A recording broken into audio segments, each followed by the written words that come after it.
Fox Sports. We are Baltimore. We are Minnesota.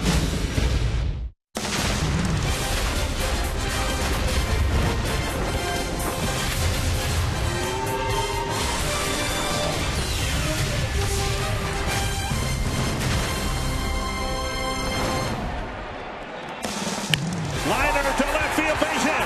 Escobar to third. He's being waved around. DeCielo's throw to the pole. Safe. The Twins win it.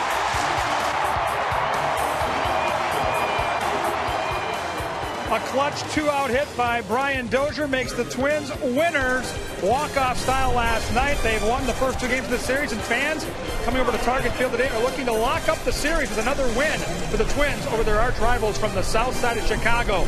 The man that scored that winning run with that brilliant slide, Randy Bush style at home plate, was Eduardo Escobar, a man penciled in to be just a utility guy off the bench before the season started. But through injuries and through great play by Escobar, this has been his year on the left side of the infield at both shortstop and third base where he'll play today. He's been amazing out in the field. And how about the bat of Escobar?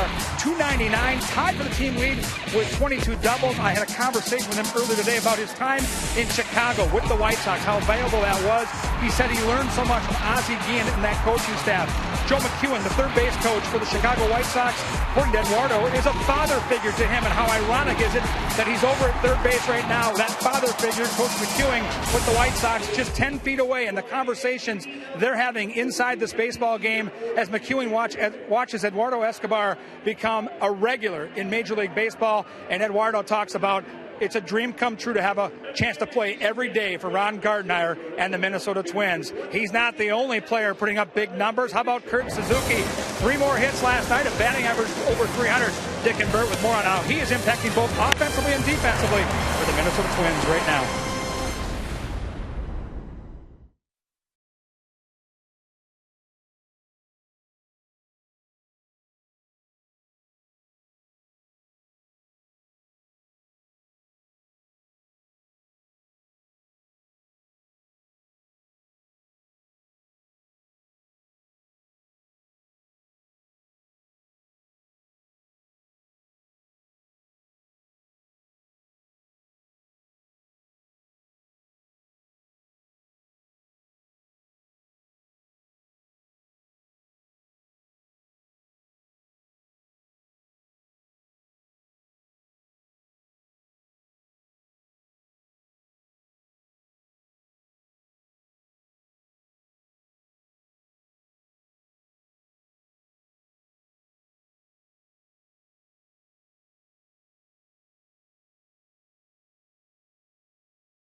Sports North is presented by Menards. Save big money on all your home improvement needs at Menards.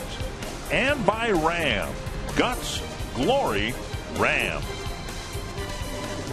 It's another beautiful day in Minneapolis. Game 3 between the Twins and the Chicago White Sox. Twins trying to make the most of this brief homestand. They've won the first 2 against the White Sox and can propel themselves above Chicago in the standings with a win here in the standings here this afternoon.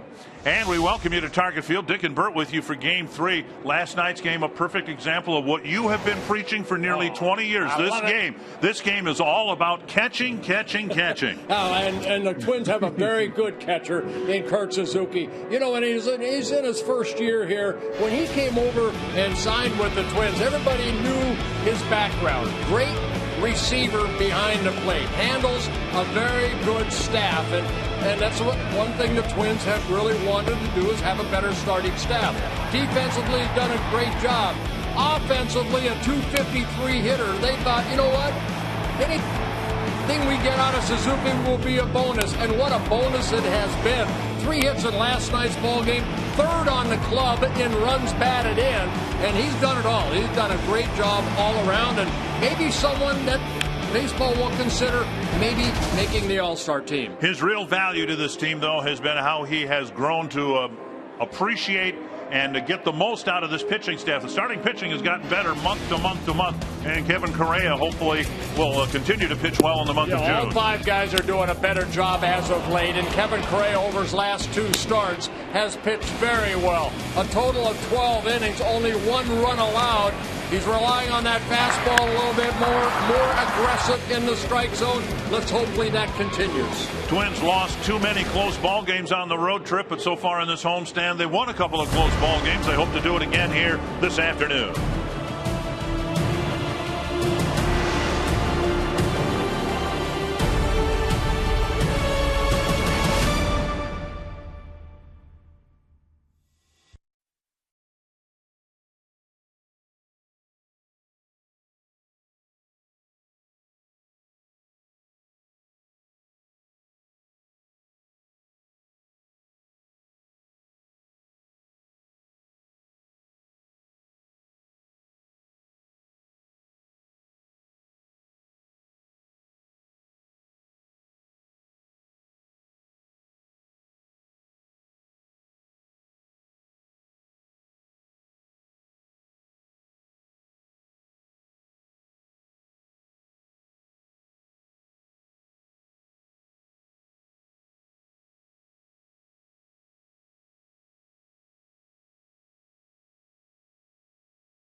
Of struggles, things appear to be looking up for the Twins and White Sox.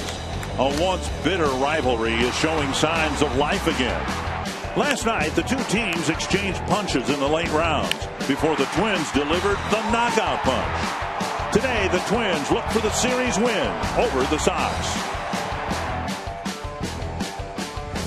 We had some weather issues 2 nights ago. A nice night last night, gorgeous afternoon this afternoon. Kurt Suzuki catching the day game after the night game. And again, that's something that'll be worth monitoring. I'm sure Ron Gardenhire will have to watch Suzuki very closely as the workload has been added rather than subtracted. Yeah, I mean, there's Robin Ventura in his 3rd season as a manager of the Chicago White Sox. You know, when you look at Kurt Suzuki, he did that a lot in Oakland, too. He was out there almost 140 games of the 160 played when he was a little bit younger with the Oakland A's, handling a very young staff. And the third time in a row he's handled Kevin Correa. So hopefully the results will be the same as they have been the last 2 starts. Menard's batting order for the White Sox in Game 3. Adam Eaton leading off. Gordon Beckham, Connor Gillespie, Jose Abreu, Adam Dunn, Alexei Ramirez, Diane Viciedo, Alejandro De Aza, and the catcher at the end of the game last night, Adrian Nieto. Well, the number's not real good for Kevin Correa, but his last 2 starts is what the Twins want to see. Both those on the road. Needs to pitch better here at Target Field, where he is 1-5 with an ERA over 7. And a first pitch strike on the outside corner. Correa making his 6th career start against the White Sox. All 5 previous starts he pitched very well. He's 2-2, but a very good 3.18 ERA against the White Sox. Pitched well against them in his debut for the Twins earlier this year. Strike 2. His ERA is tumbling downward thanks to a couple of really good starts ever since he was paired with Kurt Suzuki. You may remember prior to that he was matched up with Josmil Pinto, who is still trying to learn the trade behind the plate at this level. No longer at this level, trying to. I've always been a believer, Dick. It doesn't matter who catches you as long as you have good communication. I know Pinto's down in the minor leagues now learning, the art of catching a little bit better. But, Correa's a veteran. He's got to sit down and figure out, okay, whether it's Suzuki or whoever it is, he's got to pitch his game. 1-2 to Eaton. But in baseball history, there have been that relationship between, I think of Tim McCarver and Steve Carlton. They were a tandem forever. Some pitchers do work better with other catchers. 2-2 to Eaton. Bounce to the right side. Dozier has an easy play. 1 down. Please don't take this the wrong way. We'll show you the Northland Ford defense with the Twins switching things up here a little bit. Chris Parmalee moving over to left. Josh Willingham not in the lineup today. Sam Fold in center, Arcia in right, Escobar, Santana, Dozier, and Kendrys Morales making his first defensive start for the Twins at first base. Joe Mauer is the designated hitter. Suzuki behind the plate. 1 down. Here's Gordon Beckham. I'm waiting. I know. Whether it be a pitcher having confidence in the catcher, this isn't meant as an insult to pitchers' mental capacities. But the less you have them think out there, the better you're going to be, aren't you? Well, there's that relationship that, when a situation comes, that you want to be on the same page with that catcher. And I think that's why, Steve Carlton had Tim McCarver. They thought alike, which, if you know lefty, that's not good for Tim McCarver. But, there are certain points that you. Camper to short. Santana sets and fires. 2 down. That shows off that good arm. There are certain things that happen in a ball game. Say, you have bases loaded and 2 outs and you have a 3-2 count and you're thinking as a pitcher curveball, and then that catcher puts down curveball rather than another pitch. My goodness, you're thinking on the same page. Well, let me try to put it another way. Every pitch you throw as a pitcher, you need to throw with conviction and confidence, right? Well, there can't be anything more confidence shattering than you think it should be this pitch, and the catcher thinks it should be another pitch. Yeah, you're absolutely right. 2 down. Here's Connor Gillespie.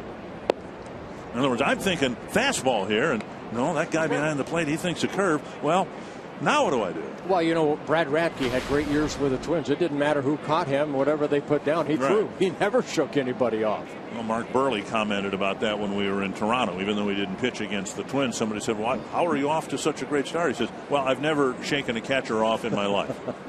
Popped up behind third. It'll be chased by Escobar and Santana and land out of everyone's range. You think about it. Suzuki has caught, 3 games in a row against the White Sox. So the last 2 games, he's had a chance to see everybody in the lineup for the White Sox. Correa, you could sit on the side and watch.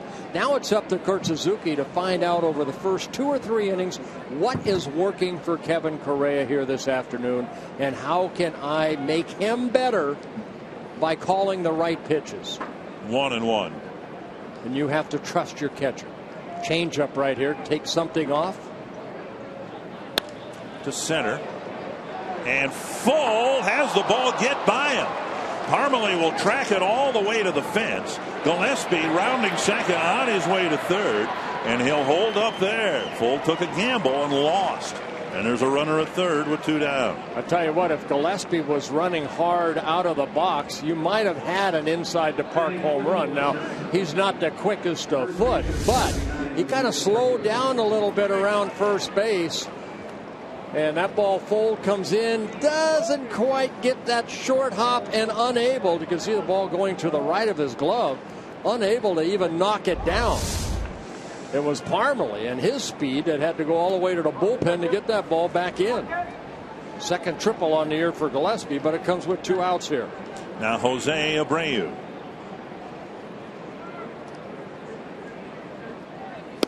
And a breaking ball over. Connor Gillespie's lack of speed came into play a couple of times last night when he tried to advance on a pitch in the dirt, and Suzuki threw him out with a scoop and an accurate throw. But then the double play.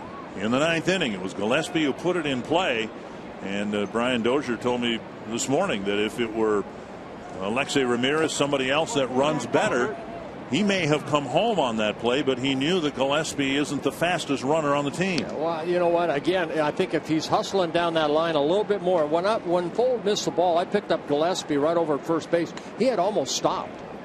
You know, I'm not saying that Joe McEwen would have sent him, but you have to hustle. And that's one thing Robin Ventura talked about Abreu about a week ago, about running hard out of the box and not taking anything for granted.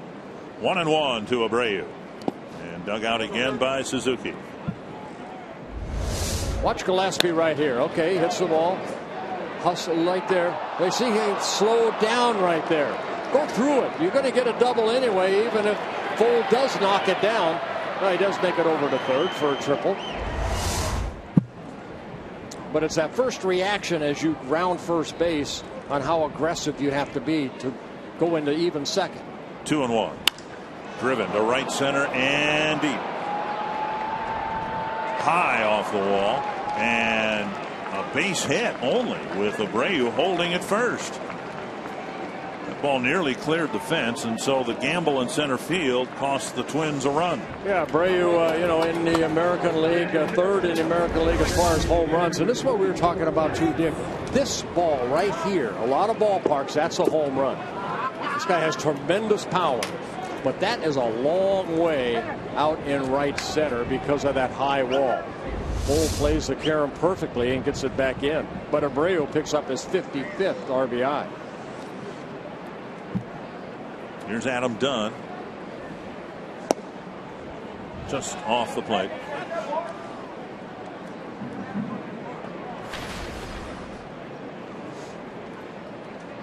Dunn 6 for 23 lifetime against Kevin Correa, but 3 of the 6 hits have left the ballpark. 1-1. White Sox got the first 2 runs early in the ball game last night, then didn't score again until the 9th.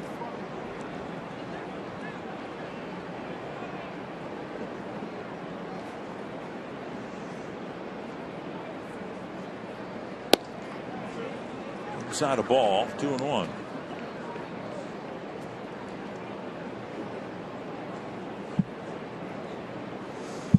To me, Ricky Nolasco and Kevin Correa are almost out of the same type of mold. They have to hit their spots with their fastball. They have to work down and ahead in the count.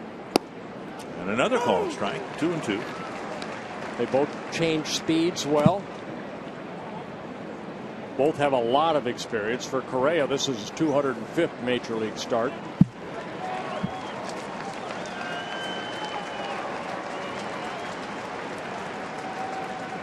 Two and two to Adam Dunn. Breaking ball, got him. Couple of 2-out hits. A misplay in center field, leading to the first run of the game for Chicago.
Glorious sunny day, soaking up some rays, and the Twins have won the first 2 games of this series. Ron Gardenhire's Menard's batting order a little bit different in Game 3.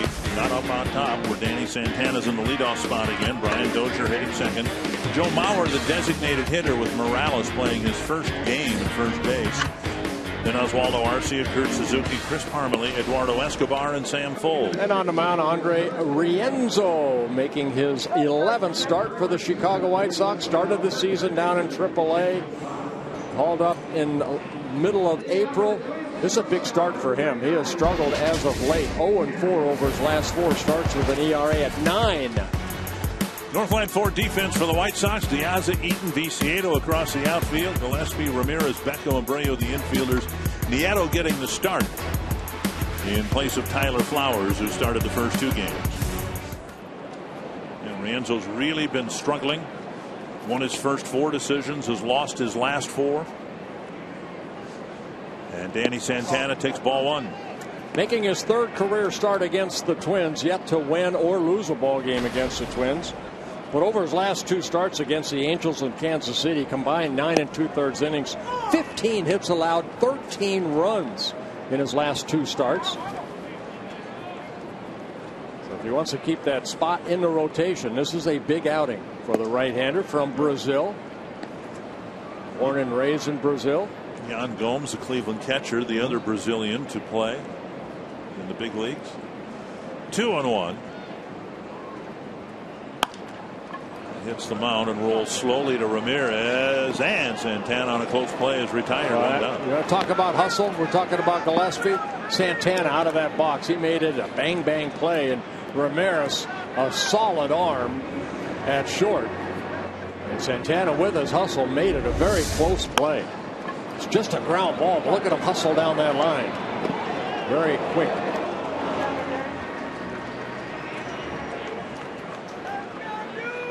One down. That'll bring up Brian Dozier.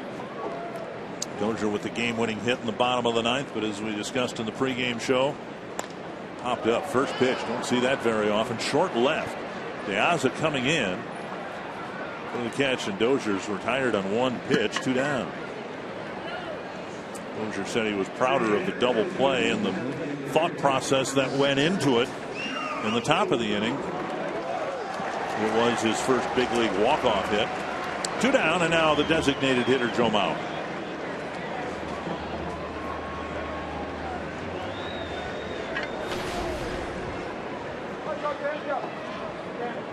Mauer with a couple of runs batted in the series opener Thursday night. Had a base hit yesterday. Fastball down the middle of strike. It was family day earlier here for the players. A lot of the wives and children were out on the field. I tweeted, you know, beautiful day for a family day, and let's win one for the wives, the kids, and the great fans here in Minnesota. 2 strikes to Mauer. Beautiful day. A lot of sunscreen being put on today, hopefully. And a called 3rd strike. Mauer gone on 3 pitches. A really good first inning for Andre Rienzo.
saddle 1-0 early. Part of our Twins Live crew is headed down 94 East to spend the weekend at beautiful Wisconsin Dells. And why not? For 62 years, this renowned water ski show has thrilled audiences around the world, and right here in Wisconsin Dells. This year's 90-minute show features a mix of extreme water skiing, masterful boat maneuvers, lighthearted comedy, and daredevil stunt artists on stage, on the water, and high in the sky. It's the Tommy Bartlett Show, of course, guys. Nothing like that. Big fun in the sun down that freeway, just 3.5 hours. Fair ball, and Ramirez will reach leading off the second inning. Thank you, Kevin. A couple of 2-out hits, scoring a run against Correa in the first. You know, last night's ball game, the White Sox hit a couple runs. Take a look right here, Ramirez. That ball stayed down on Escobar. Guessing an error will be charged. Should be. They have not put anything on the scoreboard yet. Viciedo, the batter, runner at first, nobody out. And a first pitch strike. I was saying the White Sox hit a couple home runs off on Nolasco, but then he put some zeros on the board, and that's what Correa needs to do right here. An error was charged to Escobar, just his third of the year, and only the 39th for the Twins. Inside 1-1.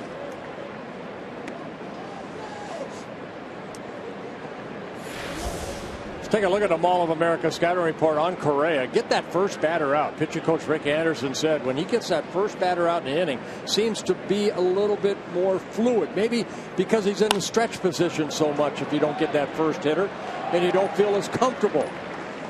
And the error right there, now a base hit by Viciedo, put runners at first and second. Nobody out. Alejandro Diaz, the batter.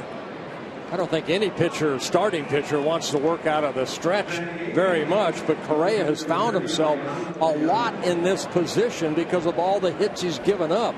He's given up now 103 hits in 79 1/3 innings pitched. We talked about Ricky Nolasco's high opponent batting average, much higher than his major league average, and same too for Correa. 311 opponent batting average coming into the game today, and now 3 early hits. With Diaz now the batter. Bunting foul, 1 strike. Yeah, Diaz asked to sacrifice right there. Robin Ventura trying to add a couple more runs if possible. Diaz does not have a sacrifice. He has 1 sacrifice on the year. Correa's career opponent batting average is .275, so he's pitching with a much higher opponent batting average than he'd ever had before. It was .297 last year. Half swing, but he went 0-2.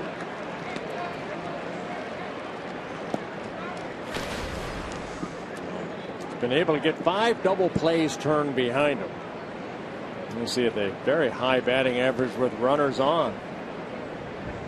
See, Correa can pick up a strikeout here, just 40 of them in just about 80 innings of work. Breaking ball, got him. That's a big strikeout. And now Diaz claiming that he foul tipped it into the ground. But Correa picking up a second strikeout. Took something off that breaking ball. Now watch Diaz's reaction way out front. And Suzuki caught it before it did hit the ground. Foul tipped or not, strike 3. 1 down, and now Adrian Nieto. Nieto, a Rule 5 pickup for the White Sox. An inside move, and Ramirez gets back to the bag. Yeah, out of the Washington Nationals organization in his, of course, rookie season. A switch hitter, hitting .238 as a left-handed hitter.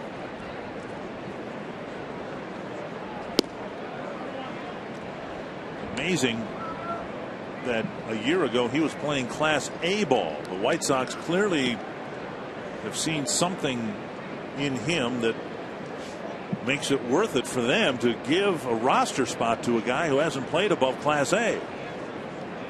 1-0. Nieto, born in Cuba, came to the United States at the age of 8 years old to Southwest Florida. So the White Sox, I believe they have 4 players from Cuba. 2-0 to the number 9 batter.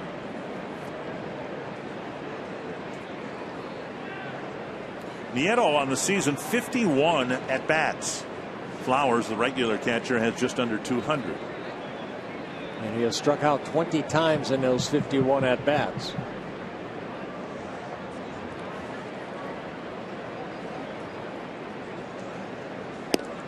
And Correa misses again badly, 3-0.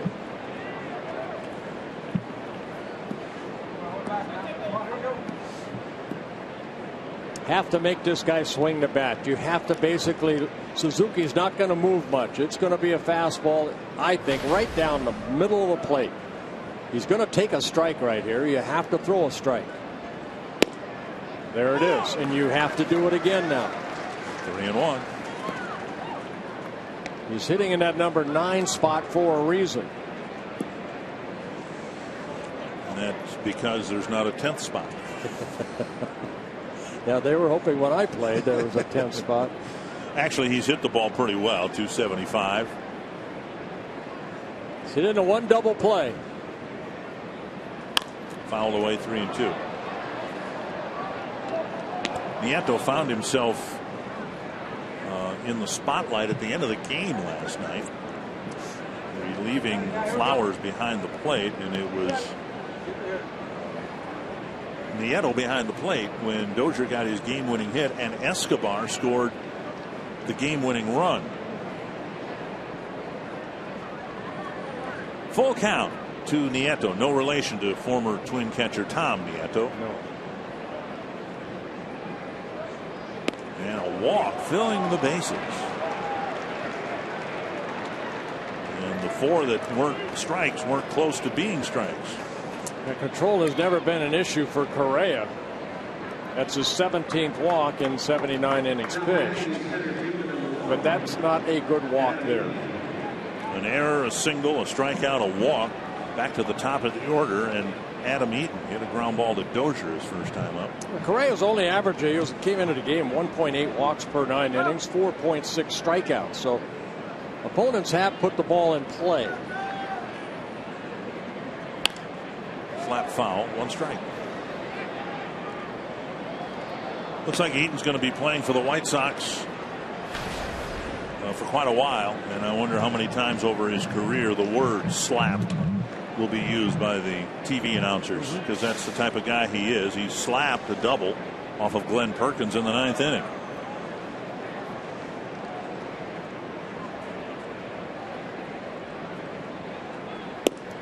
Again, not close to the strike zone. Yeah, pretty good eye at the plate. Pretty good handler of the bat is Adam Eaton.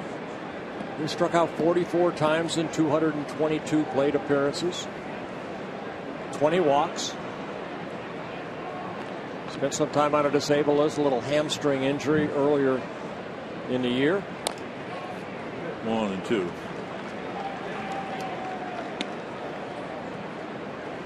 Now, in situations like this, did you like to go from the full windup, or did you go from the stretch? He's got 1 out, the bases are loaded, and he's going from the full windup. Well, with 1 out, I would stay in the stretch position. With 2 outs, I'd go in the windup. It's pretty much what Jack Morris said when I asked him that question on the road. I don't want those runners at second and first to take too big a lead. And they can when you're more in the windup than if you're in the stretch. Just because of the double play. Viciedo, Suzuki caught that pitch. He was halfway to third base. That's how big of a lead he got. 2-2 now to Eaton.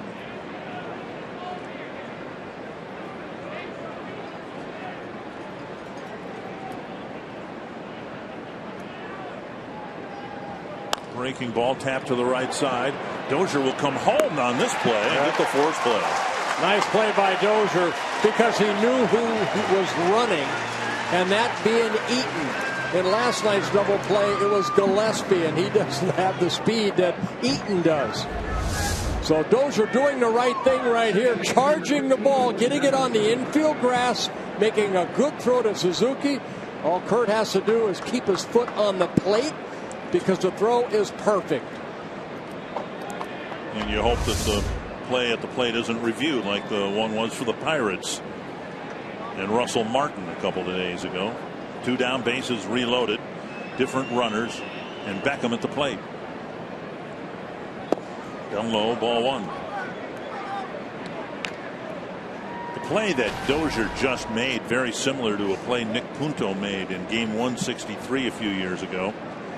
A little bit more on the line in that epic game when Punto came home to get a force play. You do have to take all sorts of things into consideration to make the decision that Dozier made there and the one he made last night. Speed of the runner, the velocity behind the ground ball. And Dozier added another element when I talked to him this morning, the arm of the shortstop. Santana's got just an incredibly strong arm, and that factored into Dozier's decision last night, too. Yeah, I mentioned that last night because of Santana's arm. Dozier turned that double play thanks to Santana. Now, the infield's not in all the way. They're halfway in, anticipating a ground ball. And look at Santana right there over the head of the sliding Beckham. And a strong throw over to Mauer. Great turn of a double play at the right time. 2-1 to Beckham. Correa trying to pitch out of a jam. Now 3-1. We're seeing Correa struggle very often with his strike throwing like he has here in the second. And already too many pitches. 42 pitches, 23 strikes. Ricky Nolasco after the game last night said his command was terrible. Surprised he got out of the game with just 2 runs allowed. Big pitch here with the bases full. Hit him. And that'll force in a run. And that got Suzuki in the carom. And Suzuki is doubled over.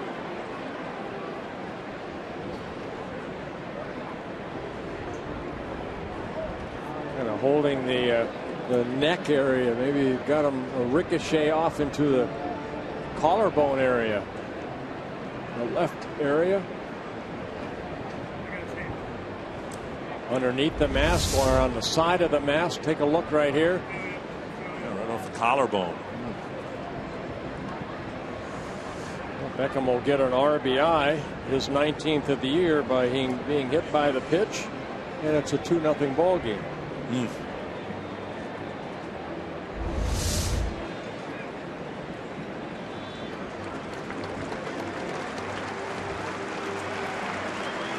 So control issues for Kevin Correa here in the second inning.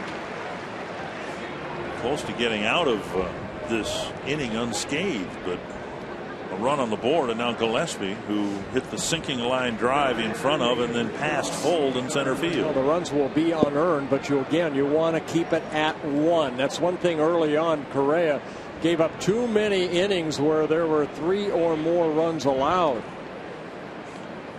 It's a big out for him right here, trying to get Gillespie, who's been swinging a hot bat.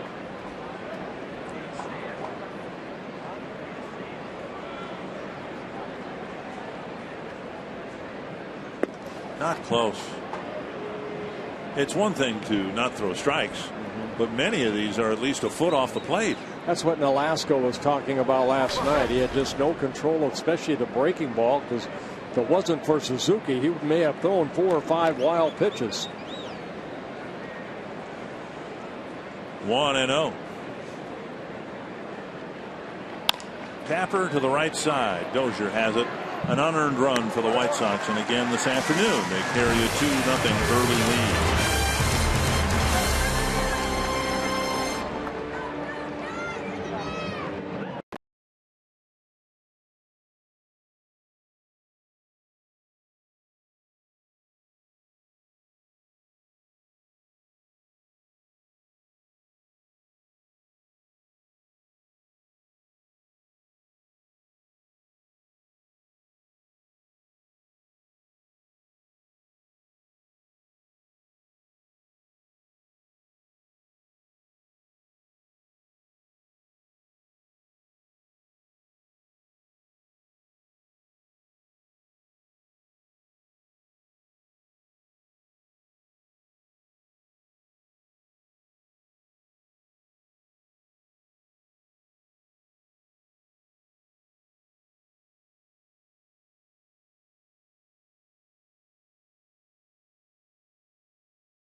Twins come to bat here in the bottom of the second with Kendrys Morales leading off.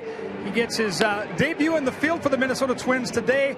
I talked to Kendrys this morning. He was very excited about the opportunity. So he's been working hard during batting practice to be out there with Joe Mauer, fielding the balls, learning the position again one more time. He said when he worked out in Florida, it was more just to stay in shape and to keep the bat going. Didn't do a lot of fielding, so it's been catch-up time for Morales. And Ron Gardner talked about when he broke the news this morning to his first baseman. The smile on his face lit up the room. Said Gardy said the guy couldn't wait to get out there, and so far so good, guys. We'll see if he can get that bat back on track here to start the second inning.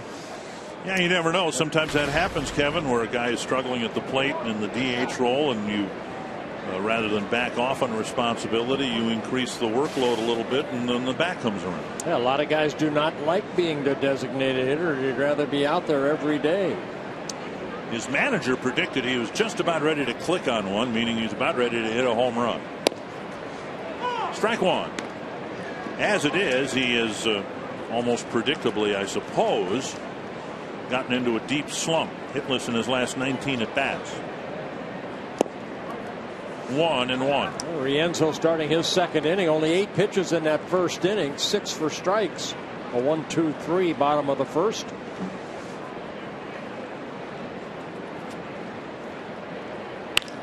On the line, foul. Morales has never faced Rienzo. Scouting report on Rienzo. Fastball, a little cut fastball. He'll throw in on righties, down and away to right-handers, and into lefties. Curveball, slider, and a changeup. There's the curveball right there. And a throw to first from Nieto completes the strikeout. 1 down. And Arcia will hit next. Owning Twins season tickets provides a guaranteed seat and a whole lot more.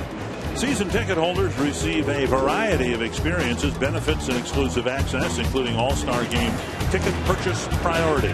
The best way to enjoy the All-Star Summer is to join the Twins season ticket family. You can do so at 833 Twins. Ask about the season ticket package that fits your budget. One gone. Here's Arcia. Put the barrel of the bat on it 3 times last night. No hits, but a step forward the Twins feel for Arcia. Yeah, 2 of the 3 that were put in play, they were smoked. He hit the ball sharply. Arcia fouls it off the helmet mask area of Nieto. 1 strike.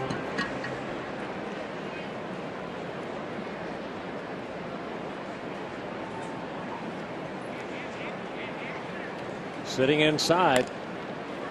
Pulled up the line. Remember in yesterday's ball game, Arcia got hit in the right pad area of that right arm because Flowers was sitting way inside the scouting report on Arcia. Definitely, they're working him in hard.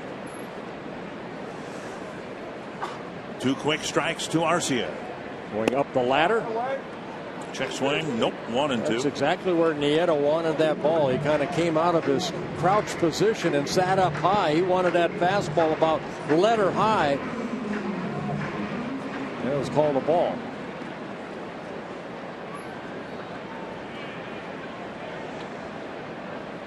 Got him with a breaking ball down and in, and needs to be another throw to first. And Nieto over to Abreu. 3 straight strikeouts now for Andre Rienzo. Rienzo came in 41 strikeouts in 54 innings pitched, making his 3rd career start against the Twins.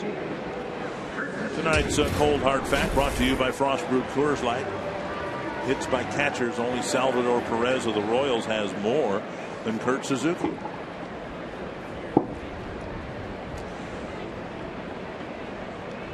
Take those top 2 names, I think, and pencil them in to the All-Star lineup. I'm becoming more and more convinced that among position players, Suzuki is the most likely to go as a Twin.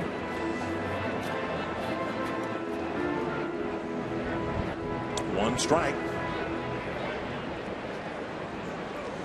Every team has to be represented in the All-Star game, and you hope that the Twins have more than a 1. But Suzuki continues to swing a very good bat. 3 hits in last night's game. Shoots a pitch the other way for the Twins' first hit.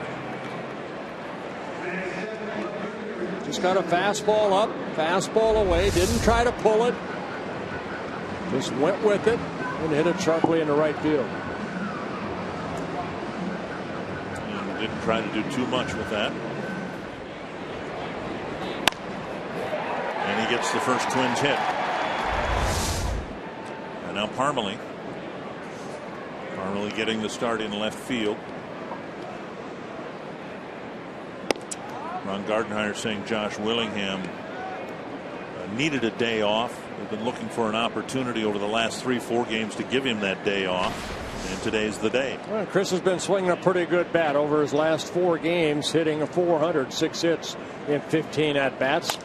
Foul back. Hit that home run in Boston that the Twins were hoping to win 1-0, but instead they lost that ball game, the final game. With Parmalee, his 4th home run of the year, a solo home run.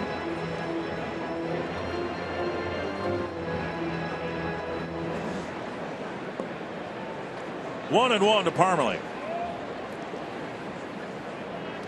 Check his swing, 2-1. Rienzo's shown a pretty good tight curveball. He's had 3 strikeouts, 2 of them this inning on Morales and Arcia with that good tight curveball down underneath that swing of left-handed hitters. Gave up a couple of early home runs to the Royals in his last start. 6 earned runs, 6 innings.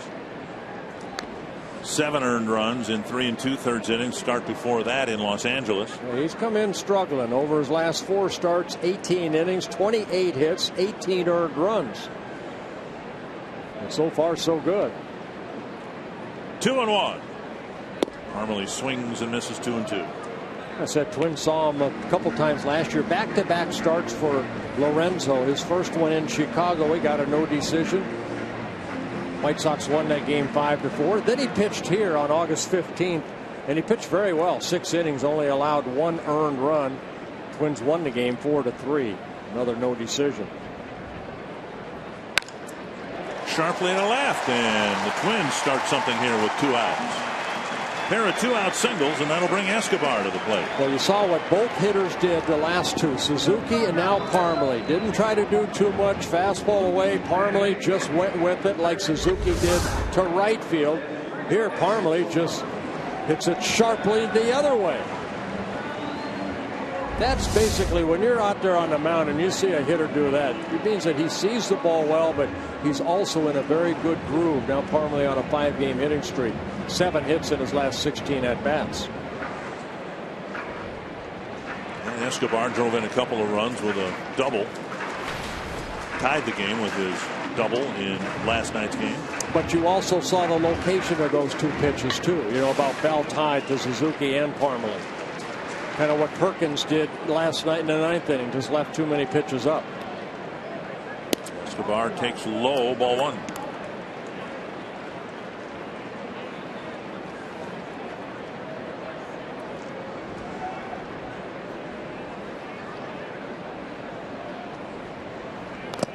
And a foul, 1-1. Another breaking ball.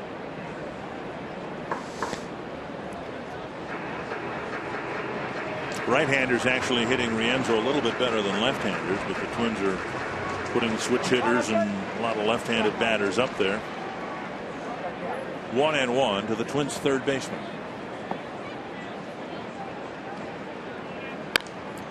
Left side, Ramirez backhands it, long throw. Abreu off the bag. It'll be a hit for Escobar, and again going to the opposite field. 3 straight 2-out singles, and they're loaded now for Sam Fuld. You know, a guy that's retiring this year, Derek Jeter, makes this play as good as anybody. But right there you see Ramirez. Jeter would jump and still be able to get something on that throw. That throw a little bit up the line. And Abreu just has to get off the bag and keep it in front of him. You know, that's actually a good move by Abreu, I think. Because you block the ball, you keep the run from scoring. Right. Here's Fuld. Blocked by Nieto. So many times you'll see a first baseman try to make a catch, and they make the catch, they get the out, but if they don't, 2 runs score. Yeah, ball gets behind them. 1-0 to Fuld. Is there another 2-out hit in this inning for the Twins? 1-1.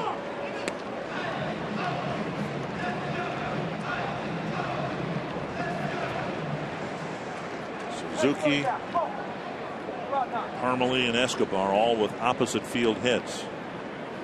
Fuld, that one kicks away, and Suzuki couldn't quite pull the trigger on advancing to home. You know, there's really no room behind a plate here because the stands are so close. The ball just didn't get far enough away. See Suzuki react right there, thought about it, and then realized that Nieto was going to get to that ball, and then with the pitcher covering, he probably would have been out. 2-1 to the number 9 batter. 3-1. Well, the White Sox number 9 batter walked to help the White Sox get a second run in the top of this inning. Santana on deck, and 3-1 to Sam Foles. Should get a fastball right here. Hopefully he can hit a line drive somewhere. Hit a gapper. Ball 4, and a run comes in on a bases loaded walk. Well, he got a fastball, but it was down in the strike zone. Foles gets an RBI, his 9th of the year. That's a 2-1 ball game. Don Cooper, the pitching coach, marching out to the mound. And Santana will come up with the bases loaded and a run in.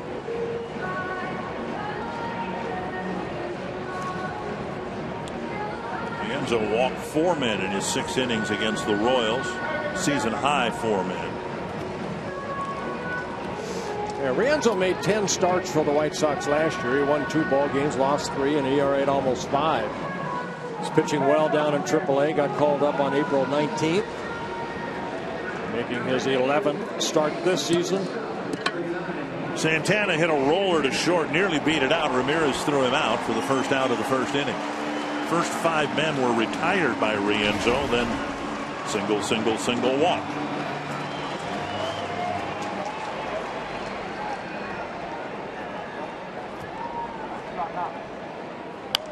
Sliced foul over the Chicago dugout. 1 strike.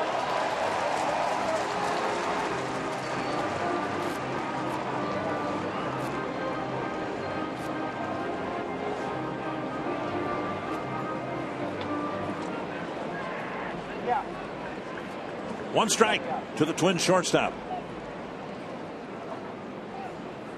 Popped up, and it'll reach the seats as well.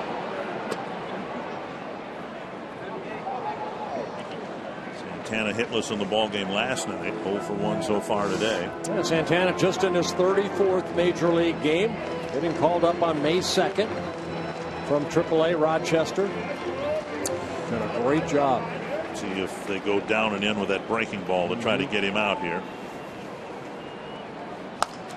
Roll to the right side, and Beckham has the play to end the inning. The Twins get 1 back on a bases loaded walk and 3 2-out singles.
CenturyLink, your link to what's next.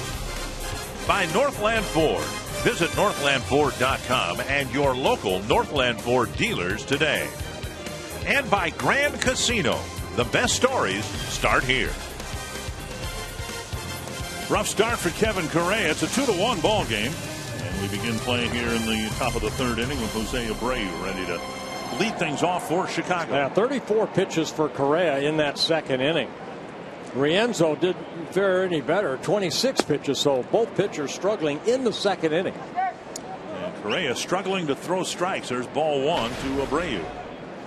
Dunn and Ramirez will follow the middle of the Chicago lineup.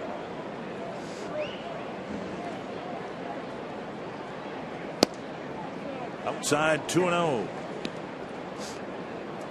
Abreu hitting that long fly ball to right center is only a single, but he did pick up his 55th RBI for the first run of the ball game in the first inning after Gillespie tripled. He keeps looking at his right hand after he releases the ball.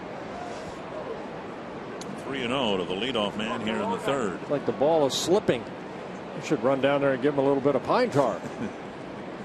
Still have some left over after all these years? Yeah. High fly center field. We got away with that one. Full back. The wind pulling it toward the right center field gap. And one away. Time now for you to tweet a photo using hashtag NorthFanPhoto for a chance to have it shown in an upcoming game broadcast brought to you by AT&T. I think it's two things, Bert. I'm sure you've noticed it too. One is everybody's got cameras now. If you got a phone, you have a camera.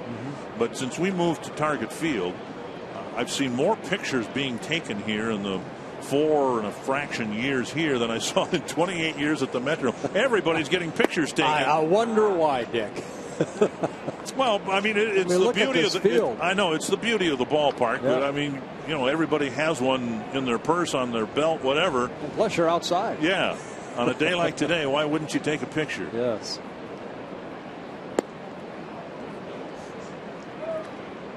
Two 2-0 with Correa falling behind Dunn. Dunn struck out swinging to end the first inning. I do remember at the Dome, though, in the World Series, Game 7, how many flashes were going off. Well, back in the day at Met Stadium, they used to have camera day. And I know from experience talking with you and some others, you had to stand there and everybody had to take like 4 pictures because hoping that one would turn out. Now you can just look at your phone or whatever and, yeah, we got it. Move on. Yeah, delete. 2-1 to Dunn. 2-2. You know, I used to upset the guards because I remember us walking around the field. The fans would come on the field, they'd rope it off, and the fans would have to stand behind the rope, and then you kind of feel like, you know, you're a model.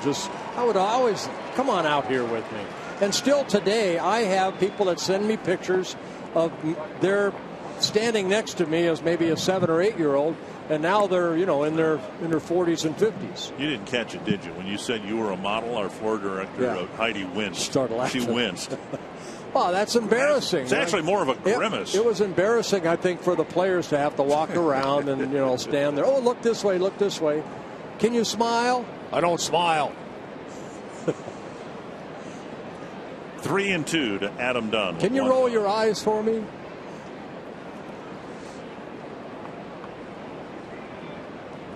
Thankfully, you never took a picture that you regretted and were confronted with it later on. Oh, heavens, no. And ball 4, and Correa stalks off the mound. He's not at all happy with his command here today. No, second walk for Correa to go with a hit batsman. You can join the Twins season ticket family and receive discounts on some of your purchases at Target Field. As a season ticket holder, you'll get a 10% discount on concessions and merchandise while you're at the ball game. You can call 833-TWINS or visit twinsbaseball.com. Find out how you can still become a season ticket holder. I'm trying to do the math here. Now, if you got 10% off, that means, I'll help you. For instance, you could get 10 Kramarczyk sausages, bratwurst or whatever, for the price of 9. I've been here all year long. I don't know what the current price is right now. Well, if it's $2, you save 20 cents. Yeah, but I'm trying to get one free. Why would you eat 10 of them? Well, I've seen you ever had one? Bounce to third. Turn it. And that's Karams off of Escobar, and he throws anyway, and nearly overthrow over at first. He threw that out of frustration right there. Ball came up, and for the second time with Ramirez up, Escobar's made an error. Could have been a double play. That little short hop right there came up and hit the top of his glove and carried him away. So Escobar, who came into the game with only 2 errors, makes his second. It's been a messy game for the Twins. Full dove for a ball in the first inning, and it ended up costing the Twins a couple of bases and a run. You know what, though? Here's a pitcher. This challenges as a pitcher. You want to get out of this inning without allowing any runs. This is a challenge for Correa. It should be, because so many great plays are made behind you throughout the summer that when a guy makes an error, you want to pick him up. You want to know. That should be his mindset. Fouled over the dugout. It seems, though, Bert, he's challenged enough simply throwing first pitch strikes. He's been behind everybody all afternoon long, it seems. 1-1. Well, this will be pitch number 60 in the ball game for Correa. And right now, 59, 30 strikes, 29 balls. That's unlike Correa. He's usually 2 strikes to every ball thrown, or every 3 balls thrown. Excuse me.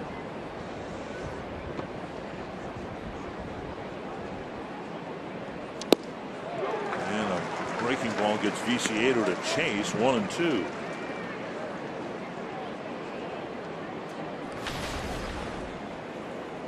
Viciedo will strike out about once every 5 at-bats, 54 strikeouts and 161 plate appearances.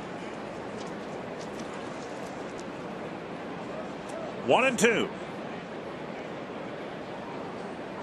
Slow breaking ball, hammered foul. He left that inside. Viciedo leads the team in ground ball double plays, but the team itself doesn't hit into too many. Just 54 ground ball double plays in 74 ball games, but Viciedo's done it 11 times. Far and away the leader on this Chicago team.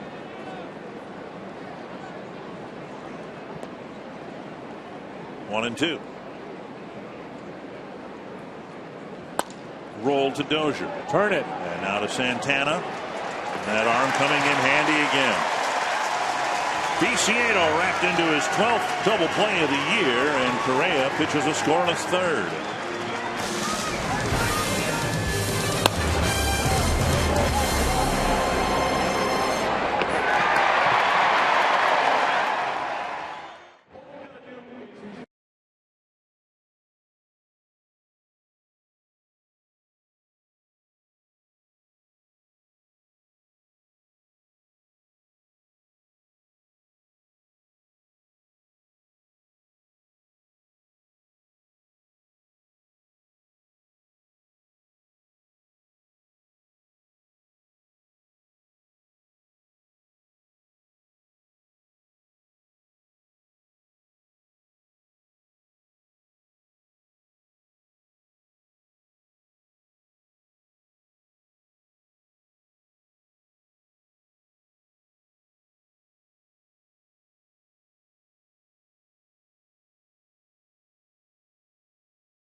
Today we thought we'd try to explain what the rule is and why it's such a controversial rule behind the plate.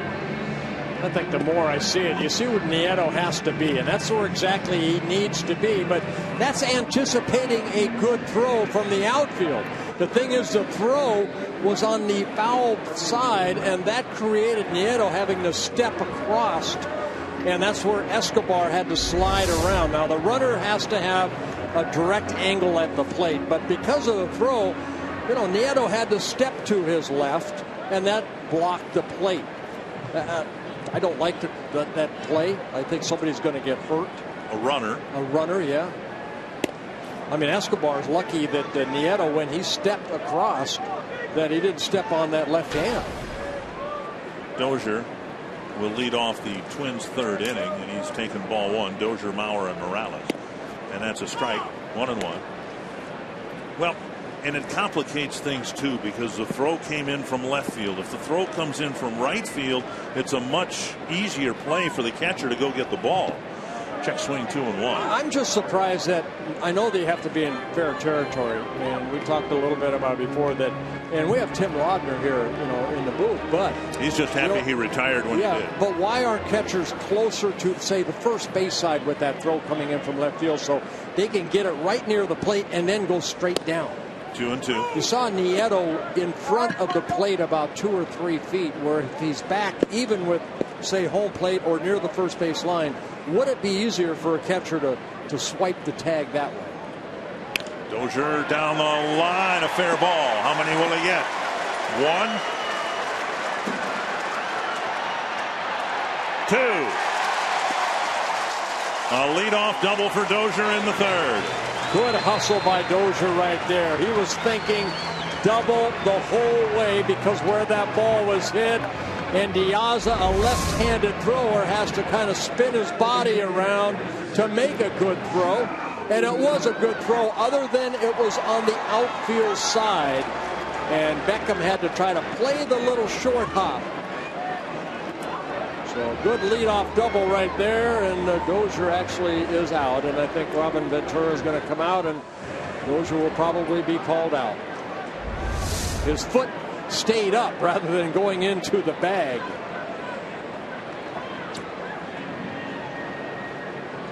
He's looking back in the dugout to make sure that they're going to appeal it. And they are going to look at it, and Dozier likely is going to be taken off the bases. Pretty accurate throw by Diaz. Yeah, but if Brian goes directly into the bag, his foot just it stayed up rather than hitting the bag. Challenge here. Watch Diaz spin around. The throw on the outfield side. Beckham has to get the little short hop, and then Dozier's foot. Is that clear and convincing? Yeah, yep, right there. It is right there.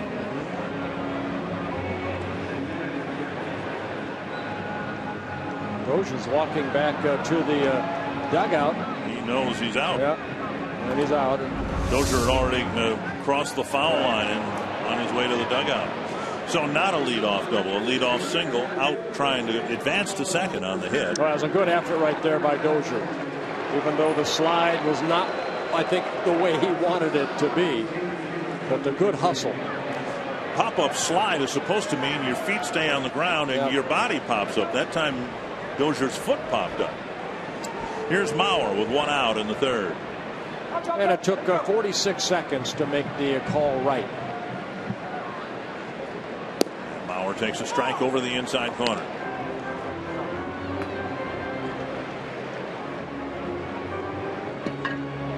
Dozier with some bandages from prior slides, either in the field or on the bases.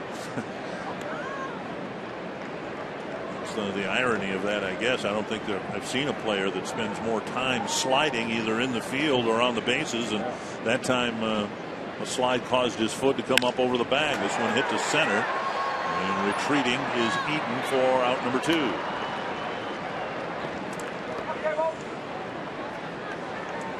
And with 2 gone in the third, now Morales to the plate. And our CarSoup.com trivia question: who are the 2 Twins who have 200 career hits against the White Sox?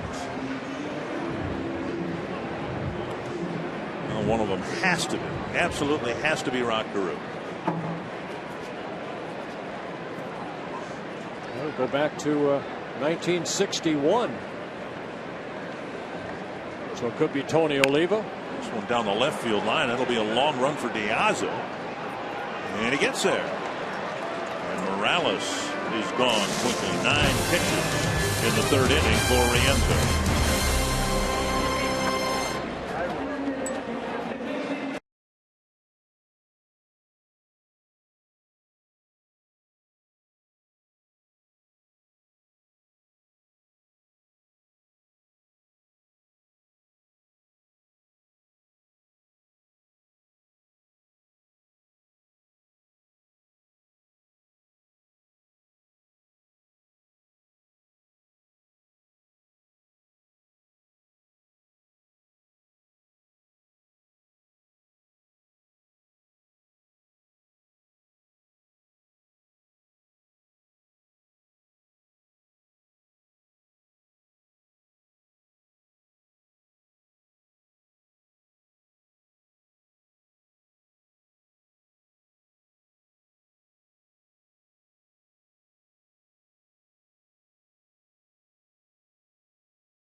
Catcher's rule, and I've changed my opinion on it because Escobar was very much at risk. Look at his slide with Rienzo blocking the plate without the ball, and how his left hand didn't get spiked. I'll never know. The right hand touched home plate.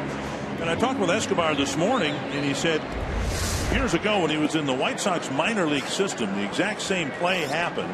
The catcher in the minor league had to go up for the throw and came down on his left hand, and he showed me an 1.5 inch long scar on the back of his left hand on that very play. And that's my biggest concern. Catchers deserve to be protected, but runners, it seems to me, have put themselves at an inordinate risk with the way they're sliding. Yeah, we've seen so many head first slides because they have that straight path that they are supposed to have now toward home plate, but catchers are going to go down. You're going to see somebody break a hand or something or get stepped on, like Escobar was very fortunate that Nieto came down. But then you look at the other side. Nieto, it wasn't a perfect throw. It was on the foul base side, so he has to go get it. What a catcher's going to do? Let the ball go by? Because I can't, I have to reach out over the plate? 1 and 2. I'll bet you I've seen that slide, the type that Escobar made last night. I've seen it used more this year than I did in the first 30 years of doing this. Players always either, well, he ran into the catcher or they went in feet first. And now, whether it's instincts or whatever, that's just the standard slide now for runners. And I asked Paul Molitor this morning, is in charge of. It's easier to slide around and touch your hand rather than with your feet. How are you going to get your feet around? You're going to break a leg. Right. Well, your obstacle in scoring the run is now standing on one side of the line. So naturally, you're going to slide on the other side and reach for the plate. And I asked Paul Molitor whether he's addressed that. Here's a roller to Dozier and an easy first out. And he said, well, we talked about it in spring training, but it's not, when you're running the bases, you're coming around third. As you get closer to the plate, your instincts are just going to take over. What's the best way for me to get to the plate and score a run? 1 down in the 4th. Here's Adrian Nieto. Nieto drew a walk to fill the bases in the 2nd, and then a hit batter drove in, if you will, the difference-making run in this game so far.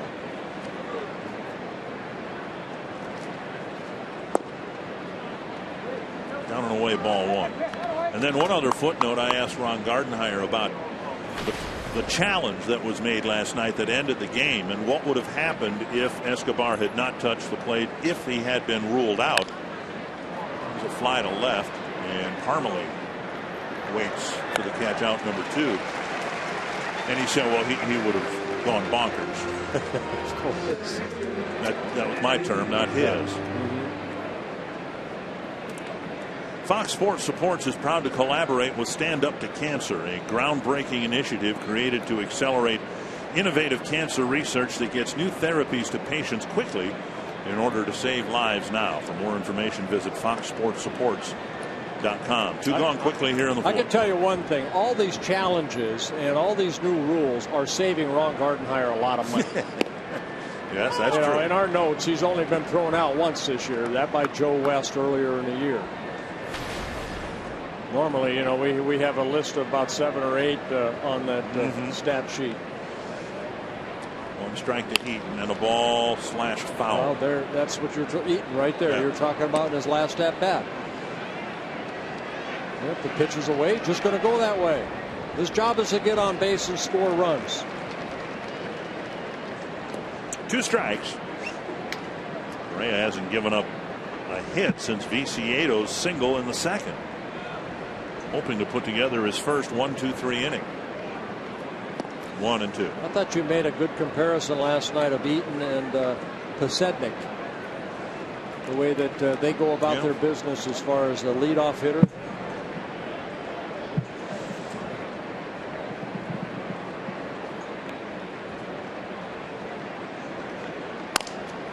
Sounded like he cracked his bat, and Dozier will flip to first, and it is a 1-2-3 inning. Correa's Say that again. Of the afternoon.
Over 900 family resorts that offer a variety of activities that keep every family member entertained. Get out and enjoy fishing, boating, swimming, hiking, biking, and more. Visit exploreminnesota.com. Discover a world that's only in Minnesota. Tag your photos and experiences with hashtag only in MN. Over 90,000 miles of shoreline. That's more shoreline than California, Florida, and Hawaii combined. Whoa. That's a lot of shoreline. Hey, next time you're in California, tell them to send back the Lakers. There are no lakes in California. Good point. The pro team goes out there and they took the name. How many natural lakes are there in California? 4. Here's Arcia taking a strike. Suzuki and Parmalee will follow. There you go. Well, 5th or 6th, whatever, as long as you remember the date. Arcia Was struck he out. by himself? I don't know. Came to the ballpark with somebody. She saw the sign and left. Oh, there she is. Okay. Happy anniversary. 2 strikes to Arcia. Twins down a run, and Arcia strokes it on the line to Abreu. He did that last night as well. Yes, he did. 1 down. Hey, we got the final game of the series tomorrow, and I'm warning you and our viewers, I might be a little late tomorrow. Twins are holding their annual tryout tomorrow morning over at Siebert Field, and I figure I got 1 shot left to be a professional baseball player. So. Good luck. Okay. I've seen you in fantasy camp. Suzuki singled and scored in the 2nd inning. Drove a single to right field. Of all the kids that are going to try out tomorrow, and if you are in the top 10, well, it doesn't say much about baseball in Minnesota. You don't think the team would have any interest in signing a guy in his 50s who couldn't play when he was a teenager? Well, maybe he found something. No, you know, it found me. Pino 10 years, 30 years old to get up there. And he pitched pretty well. I guarantee a lot of these major leaguer hitters probably have never seen the stuff that you throw in fantasy camp before. Suzuki nubs it foul. Well, if athletically good things come to those who wait, I got a bright future. Your better days are ahead of you. Twins fell behind early again here today, trying to come back from an early 2-0 deficit. Last night the White Sox scored the first 2 runs. Twins scored the next 4. And Suzuki takes up and away 2-2. 50 pitches for Rienzo. 26 of those used in the 2nd inning. 8 in the 1st, 9 in the 3rd. Tapped foul. Twins have just 4 hits, but the White Sox only have 3. Twins have committed a couple of errors, and one of the errors led to an unearned run. That's why the White Sox have a 2-1 lead.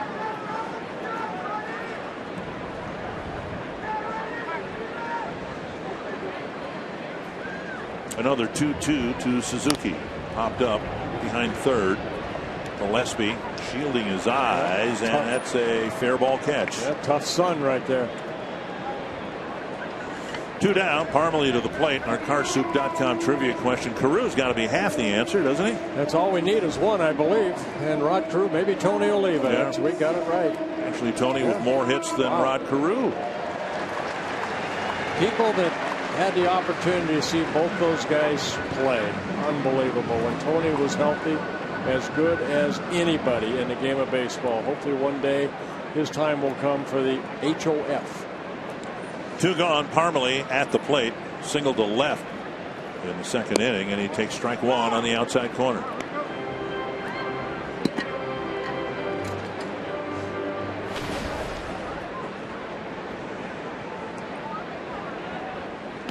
Way out in front, 0-2. An off-speed pitch right there. Curveball for strike 1. Then he took something off the next pitch at 79 miles an hour.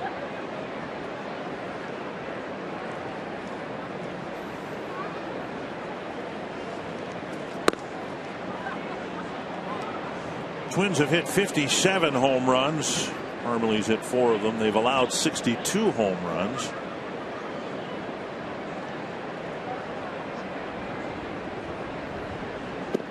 And now 2-2.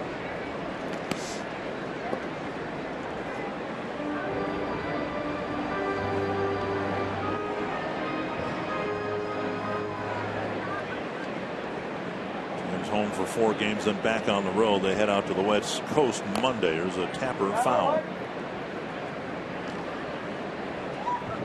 Royals bounced out of first place last night, are trailing the Mariners 1-0 in the 5th.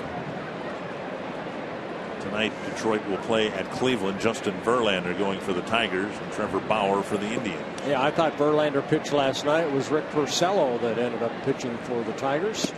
3-2 with Escobar on deck. Just missed with that changeup.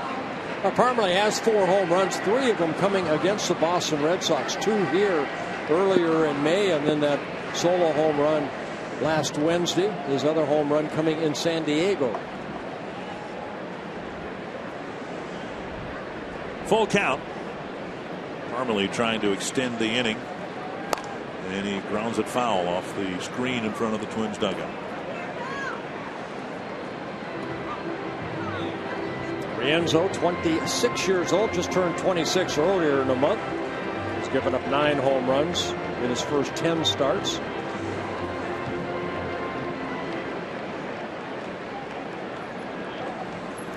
Another 3-2. And another foul ball.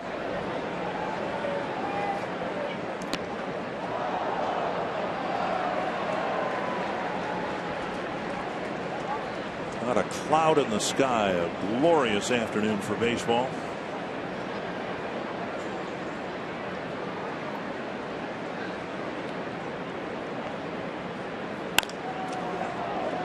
On the left field line, chased by Gillespie. Diaz over. And that ball lands on the warning track. And Parmalee has another pitch. Yeah, the only players I would have to say that probably don't like the sun as much are the shortstop, third baseman, and left fielder because of where that sun is set. Left field is the sun field on a day game. Look at the bright sun. Beautiful sight. My parents always told me not to look at the sun.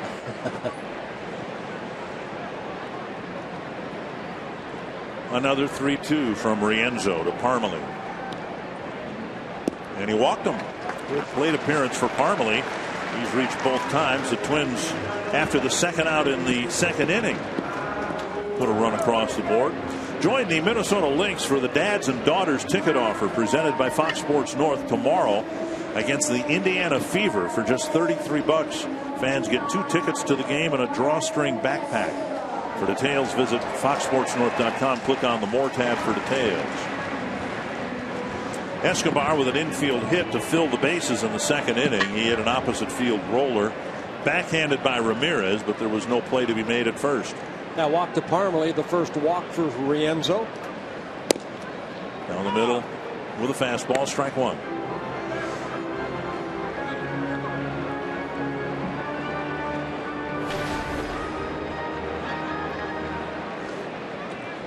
Rienzo's given the White Sox an encouraging start so far, but we're just in the 4th inning. And up and away, 1-1.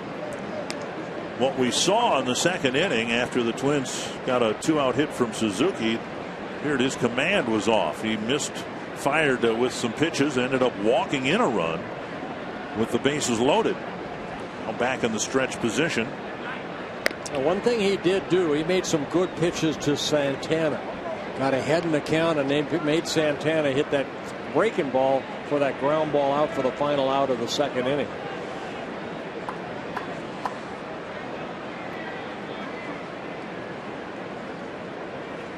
Inside, Escobar with an incredibly high number of doubles. He has 55 hits, now 56 hits with his single today, 22 doubles. And one here could get the game tied up. Fouled away, 2-2. Going to have to be a long double with Parmalee running. Really? Miguel Cabrera, the Tigers, leading the league with 24 doubles. Altuve, Pedroia with 23, and then Plouffe and Escobar with 22.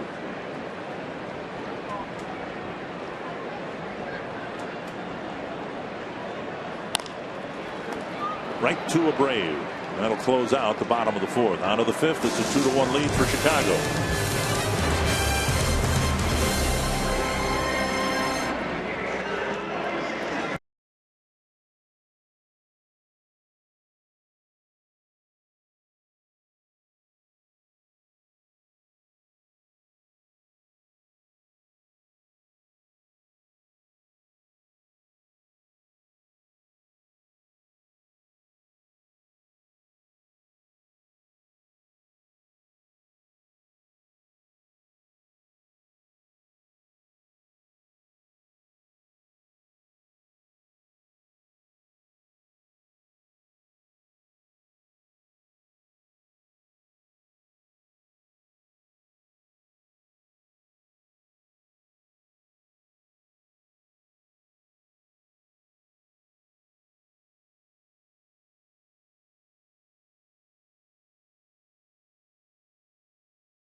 Sophia Minert and part of our Twins Live crew spending the weekend at the Wisconsin Dells.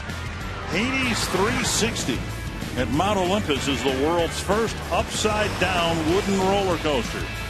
The largest coaster in the park. Hades 360 also features a drop of 134 feet, a 90-degree turn underground, and a speed of 70 miles per hour. Now, I would do that. Would you do that? Absolutely not. There's not enough money in the state of Wisconsin to get me to do that. Roller coasters. There's a first pitch pop-up near second base. There's that sun factor. Dozier stays with it, makes the catch. Beckham retired. No, you're always saying a baseball season's like a roller coaster. You don't mean like something like that. Well, sometimes it goes that fast. I think this season's going very fast. You know, I do too. I mean, here we are. We're on the back end of the month of June. Today's the first day of summer, I guess, but it seems like the season just got started. Should be for you. You've taken so much time off that. I knew that was coming. Correa's been, you know what, he struggled first couple innings, gave up a couple runs, one unearned run, but 8 ground ball outs for Kevin Correa with that little pop-up, 3 fly ball outs and a couple strikeouts. So doing his job right now, keep putting some zeros on the board, keeping the Twins in the game. Just the pitch count is high. That's becoming more manageable now. 76 pitches, and he's gotten 13 outs. Yeah, 54 pitches in the first 2 innings, only 28 over the last couple. Right now it's 76. 2 strikes, Correa to Gillespie.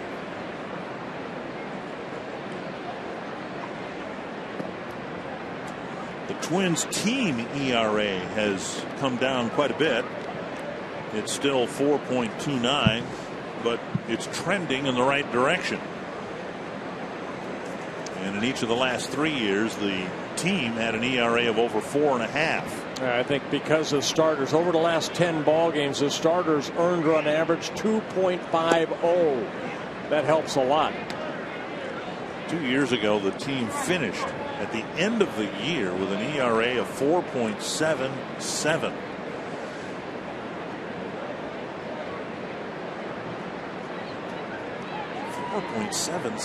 That's it's not good. 2-2.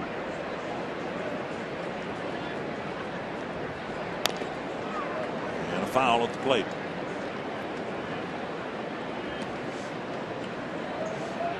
Gillespie hit a sinking line drive in front of Sam Fuld. Fuld tried to dive for the ball and missed it. It went behind him. Parmalee retrieved it on the warning track out by the bullpen. Win as a triple for Gillespie. Abreu followed with a single. That was the first run. Second run was unearned.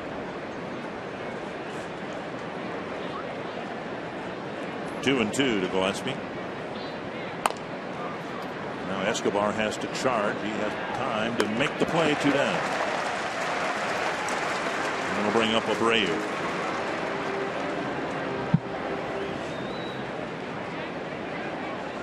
Abreu drove in a run with a single and hit a fly ball in the center.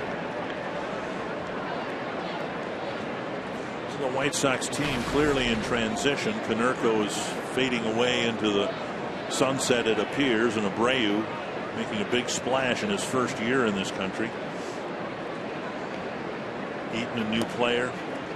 Gillespie may be the answer the White Sox have been looking for at third base since Joe Creedy left Chicago. Yeah, and the on-deck hitter Adam Dunn in his final season, probably in Chicago. 1-0. And a breaking ball over. I'll be curious what happens with Dunn. Whether he wants to play anymore. You would think that if he does, it would be with an American League team. As a designated hitter. 1-1. 1-2. After all the breaking balls they've thrown Abreu, he snuck a fastball by him right there.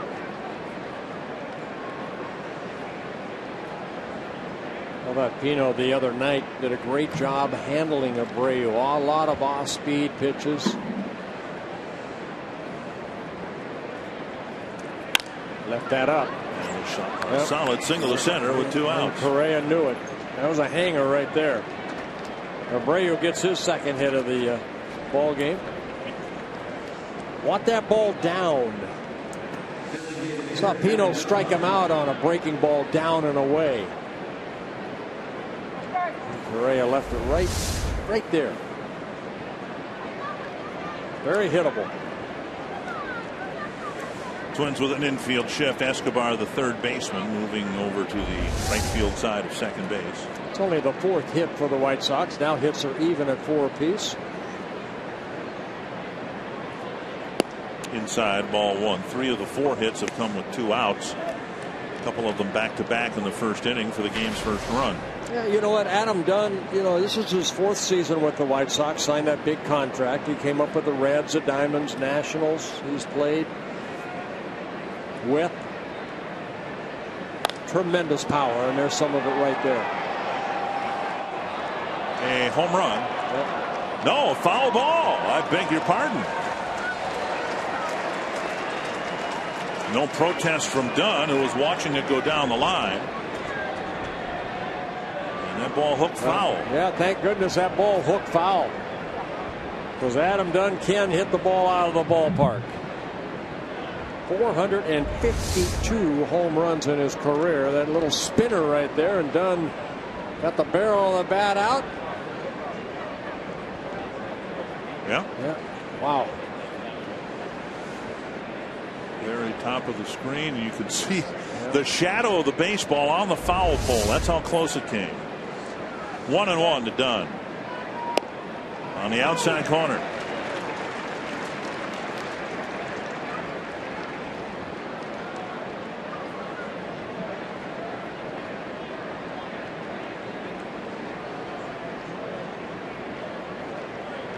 One and two.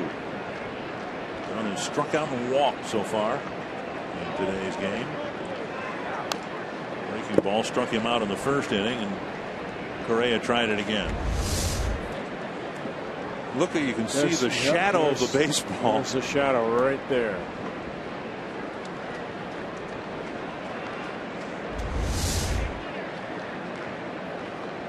Pitch number 89 coming for Correa, trying to finish up business here in the 5th inning.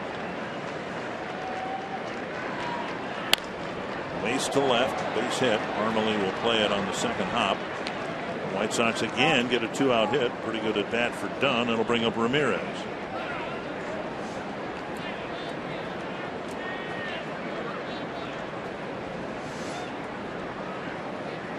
And with Maris up, Escobar saying, "Don't let him hit it to me." A couple of 2 hoppers not handled by Escobar. 2 errors. Escobar played a little bit out in the outfield. That didn't go well at all. But coming into this game, playing in the infield mainly at short, and now at third base, just 2 errors on the season. Right. I think he's done a great job wherever you put him. It just he didn't fare too well in Cleveland in left field.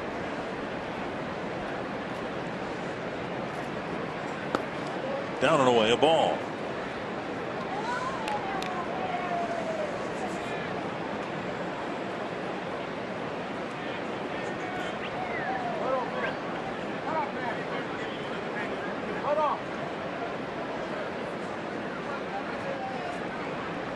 One and 0 to Alexei Ramirez. Snapped his bat, and Morales goes to the bag. And that wraps up the top of the 5th inning. 2 men left aboard. It's still 2-1.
into the game, hoping to be circled down here from Hibbing, Minnesota. Yeah, you are hereby circled. Kind of an odd game. It's a low-scoring game. That's one thing. But we've had 1 run score and a bases-loaded walk.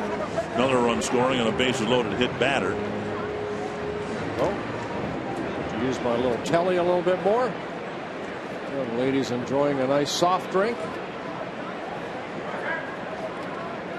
Sam Fold will lead off the 5th.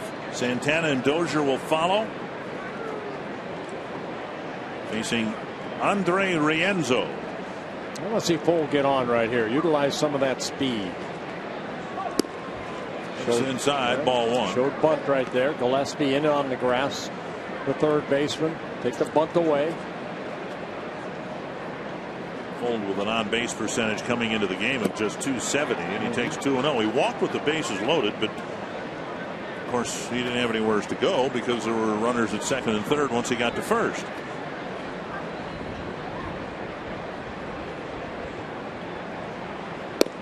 Over the inside corner, 2-1. Fold, 32 years old, claimed off waivers from the Oakland A's earlier this year, back on April 20th. Played for the Cubs, the Rays, the A's, now here with the Twins. A lot of speed. It's just a matter how's he get the first base. He's had a tough time doing that over his career. A .233 hitter coming into this year. He's a little less than that for Oakland, and the Twins picked him up, and he's hit .211 for them. About the same as he did for Oakland. That's to center. Eaton hardly has to move, 1 away. Bring up Danny Santana. Target Field suites are available for single game rental for groups of 16 to 96. Choose from 3 different suite types to fit your needs. No matter which one you choose, you'll enjoy the climate controlled experience with a fantastic view of the game. Food and beverages included in every purchase. You can find out more by calling 833-TWINS or going to twinsbaseball.com. 1 down in the 5th. Danny Santana, the batter. And a ground ball past Beckham into center field, and Santana's aboard.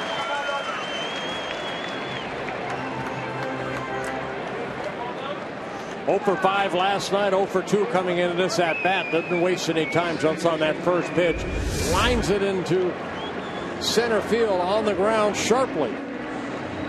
Past the diving Beckham. Twins get their 5th hit. Not a speedy Santana, who has 6 stolen bases in 6 attempts at first base.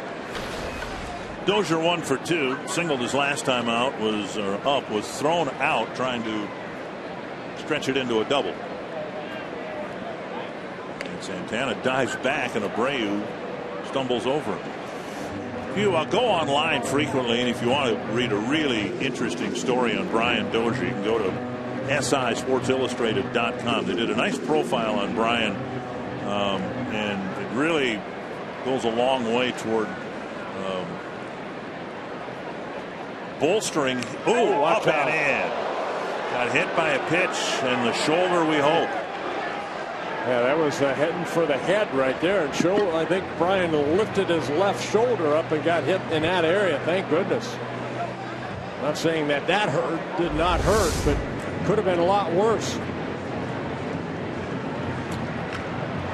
On the left arm.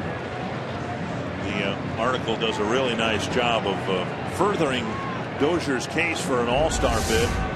And we both have talked about the batting average being low, but the advanced metrics in baseball, the analytical numbers, go a long way towards supporting the notion that this guy is the most productive second baseman in the game. More than Pedroia, more than Cano in terms of run production. Dozier's had a greater impact on his team than some of the other guys. Altuve with Houston right up there too. I mean, there's some good second basemen out there. Chance for the Twins now. They've got speed on the bases with Santana at second, Dozier at first, only 1 out, Mauer at the plate. Strikeout and a line out so far for Mauer, and he takes low, ball 1. Mauer with a couple of big runs batted in the ball game here 2 nights ago. 16 of the 18 runs batted in have been here at Target Field. See if he can add to that total right here. Twins need a hit. Down low, and the throw to second. Santana back easily.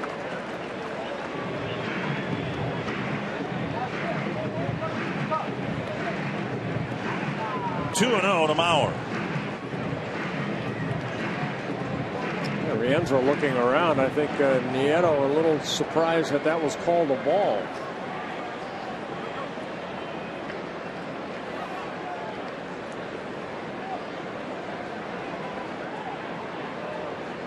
Two and 0 to Mauer.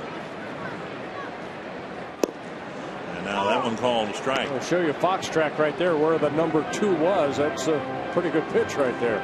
It says all 3 pitches are right there.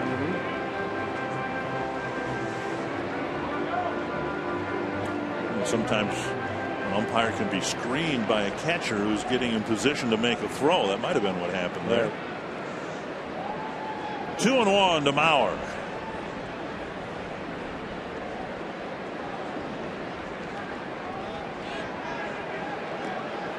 Well, they're definitely trying to keep Santana close to second base.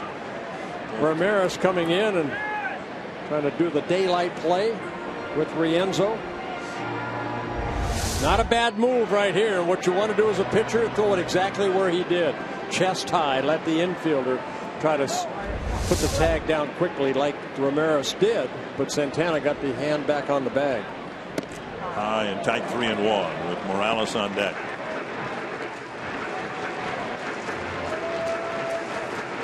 This should be a hittable pitch for Joe Mauer right here. Of course, in having your shortstop crowd second base a little bit, you make the hole just a little bit bigger through the left side of the infield.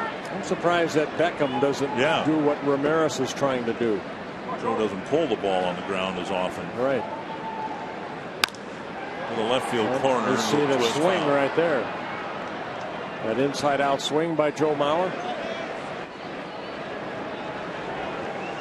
Now 3-2. There is some speed to work with, but Joe, of course, has been strikeout prone more than any other year. You got a left-handed batter, and Nieto would have a pretty clear shot to third base if there was a strikeout here. We'll see if the Twins send the runners with 1 out.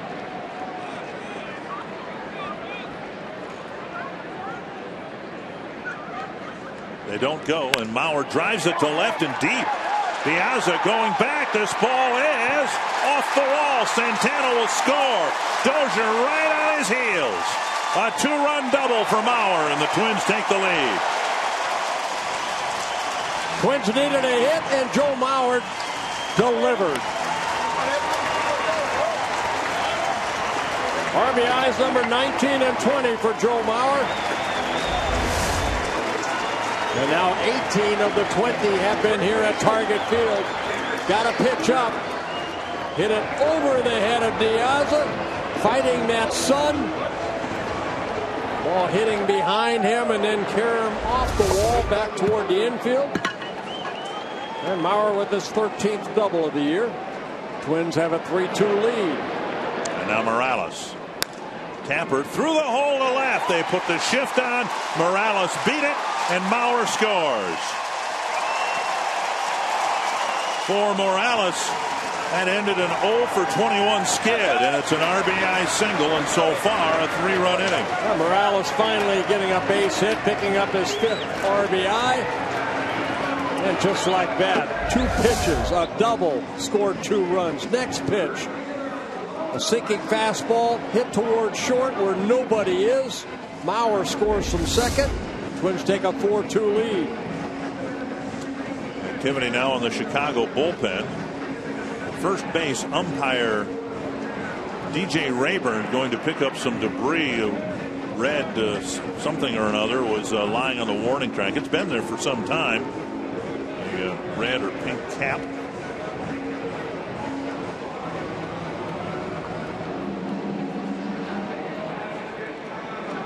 Garcia at the plate. A strikeout in the second and a line out to Abreu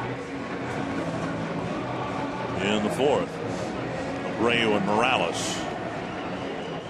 Probably talking about the Cuban sandwiches here at Target Field. Robin Ventura to the mound, and this is kind of what's happened to Rienzo, he's been victimized by big innings. And here in this game, he was able to hold on until the 5th. And they'll get him out of the ball game. Entered the game with just 1 run allowed over 4 innings, but a crooked number for the Twins here in the 5th.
And then things started to accumulate on him very quickly here in the 5th inning.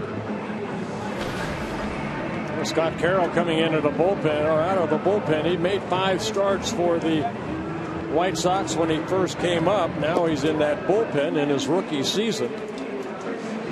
8 seasons in the minor leagues with the Cincinnati Reds and the White Sox. Started the season down in Charlotte, AAA affiliate for the White Sox, called up on April 27th.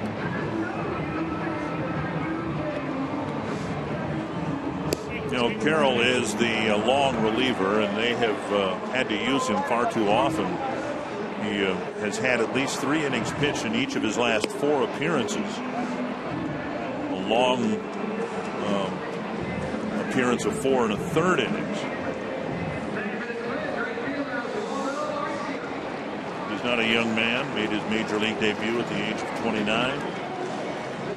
Arcia will hit here, and I think the idea is that Carroll will be able to get the White Sox certainly through the 5th, maybe through the 6th and 7th as well. Yeah, Carroll made his major league debut back on April 27th. He defeated the Tampa Bay Rays and David Price 9-2, 7 1/3 innings, but then after that he's been struggling. Big man, 6'4", about 215, out of Kansas City, Missouri. Went to Missouri State.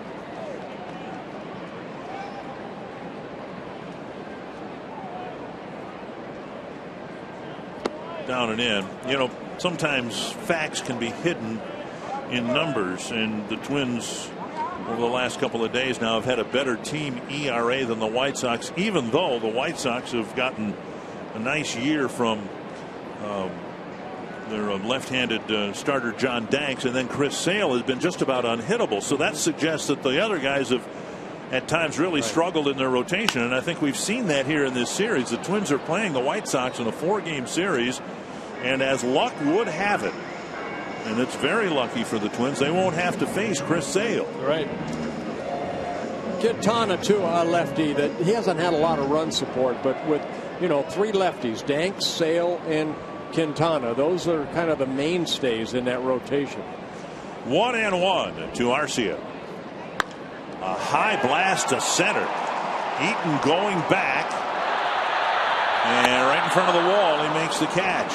Arcia again put a charge into it. He's doing what the Twins want him to do, but he doesn't have anything to show for it over the last 2 Just keep swinging the bat. That's what Tom Bernanke is going to tell him. Just keep swinging the bat. Already in the last couple games, 3 line drive outs, and then that good swing right there, but to the deepest part of the field. 411 feet to the door of the bullpen. Suzuki 1 for 2. There, you see, that's what he's saying. If there was a cartoon balloon there, well, keep swinging, buddy. That's what he'd say. Keep swinging. Yeah. Here's Suzuki. And there is strike 1. If the game was that easy, everybody would hit 300.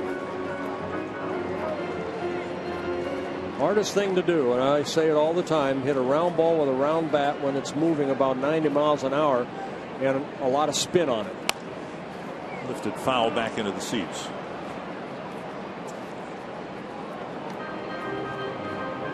Two strikes to Suzuki. But to Arcia's credit, Dick, I mean, his last at-bats over the last 6-7 at-bats, he has made good contact.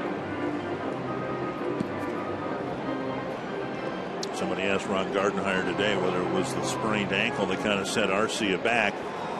And without specifically saying it, I think Gardy was saying no, it was probably the long home run he hit over the flagpoles, kind of got him amped up a little bit. Chop foul. You know, you see that from young hitters. I remember wasn't even a young hitter, but a veteran for the Texas Rangers came in here a couple years ago and hit one into the third deck and was pretty much worthless the rest of the series because he tried to duplicate it. Exactly. Yeah. 2 strikes.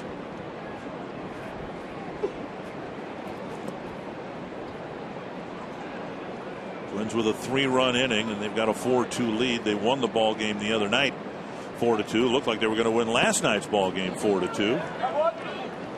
I think you could say the same thing for a pitcher too, because sometimes you go out and have a real good outing and you're hitting your spots and you expect to do that day in and day out. It doesn't happen that way. You have to make the adjustments. And I'm going to go back to Pino, how he pitched the other night. He added and subtracted and hit his spots as well as anybody we saw this year. 1-2. And a foul ball. There's 2 guys going into the Hall of Fame later next month that could do that. Tom Glavine and Greg Maddux. They were pitchers. They could hit their spots. You're going back for the induction, aren't you? Oh, yes, for sure. It's an honor. Every year I will go back. I just want to go back to the Otesaga Hotel to sit on the rocking chairs. They still let you in? Oh, barely. Popped up. They charged me now. Gillespie. A lot of white sticking out of that glove, but he made the catch. A good inning for the Twins as they score 3 and take the lead. A little snow cone right there.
Tampa State Lottery winner's circle. 100 scratch-off tickets and Burt Blyleven, well earned for Alice from Brownton. She's 91. She never misses a game, but this is her first time watching the Twins in person.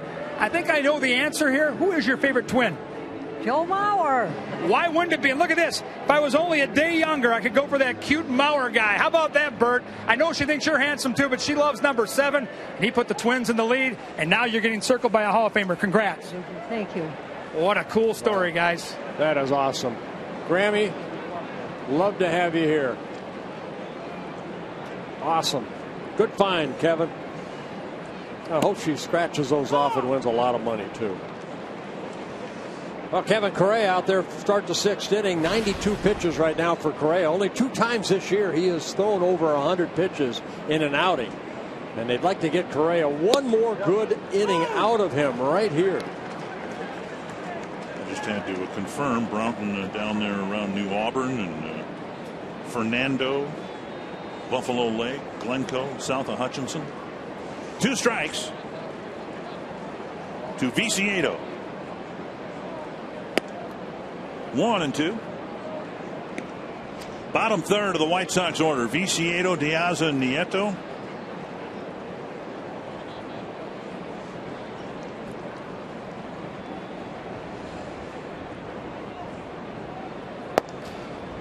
Two and two. You'd be hard pressed to make a case that Correa's had great command and been sharp today, but you know, you could make also a case that first inning run shouldn't have scored and the second inning run shouldn't have scored. Yeah, 1 unearned run in the 2nd inning. You know what, though? I don't fold at all for trying to make a good catch right there. You know, as a former pitcher, I wanted my outfielders to attack the ball, and you know, he just came up a little short. The ball got by him. Gillespie got the triple. Now, as a pitcher, my responsibility to pick him up. It's just Abreu. I mean, that could have been a home run in every ballpark, but maybe this one. So Correa, I think, you know, he's pitched well. He's kind of done what Nolasco did last night. Gave up a couple runs early, then put zeros on the board. Gave the team the chance to come back, and the Twins have. Now leading by 2. I guess in a way, when we start to pick apart an outing where a guy's given up 2 single-run innings over 5, that in and of itself tells you how maybe spoiled we've gotten over the last week and a half. The table has rised. We've seen it sink too many times. It's rising right now. Out of right and deep. And Arcia is back there for the catch on the track. 1-1. Nice play by Arcia. He ran right back where he thought that ball was going to be and able to catch it. Now look at the AT&T fan photo of the game. Tweet your photo to #NorthFanPhoto for a chance to be shown in an upcoming game broadcast brought to you by AT&T. That's from a Grandma's Marathon. Peter submitting that.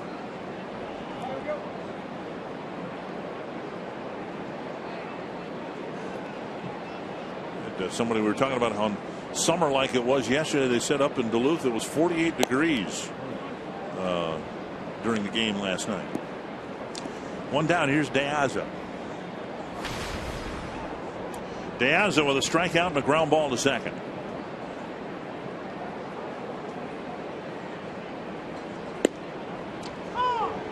Changeup hits the corner. Well, you know, again, Correa making his 6th career start against the Chicago White Sox. All 5 previous starts, he's worked at least 6 innings or more.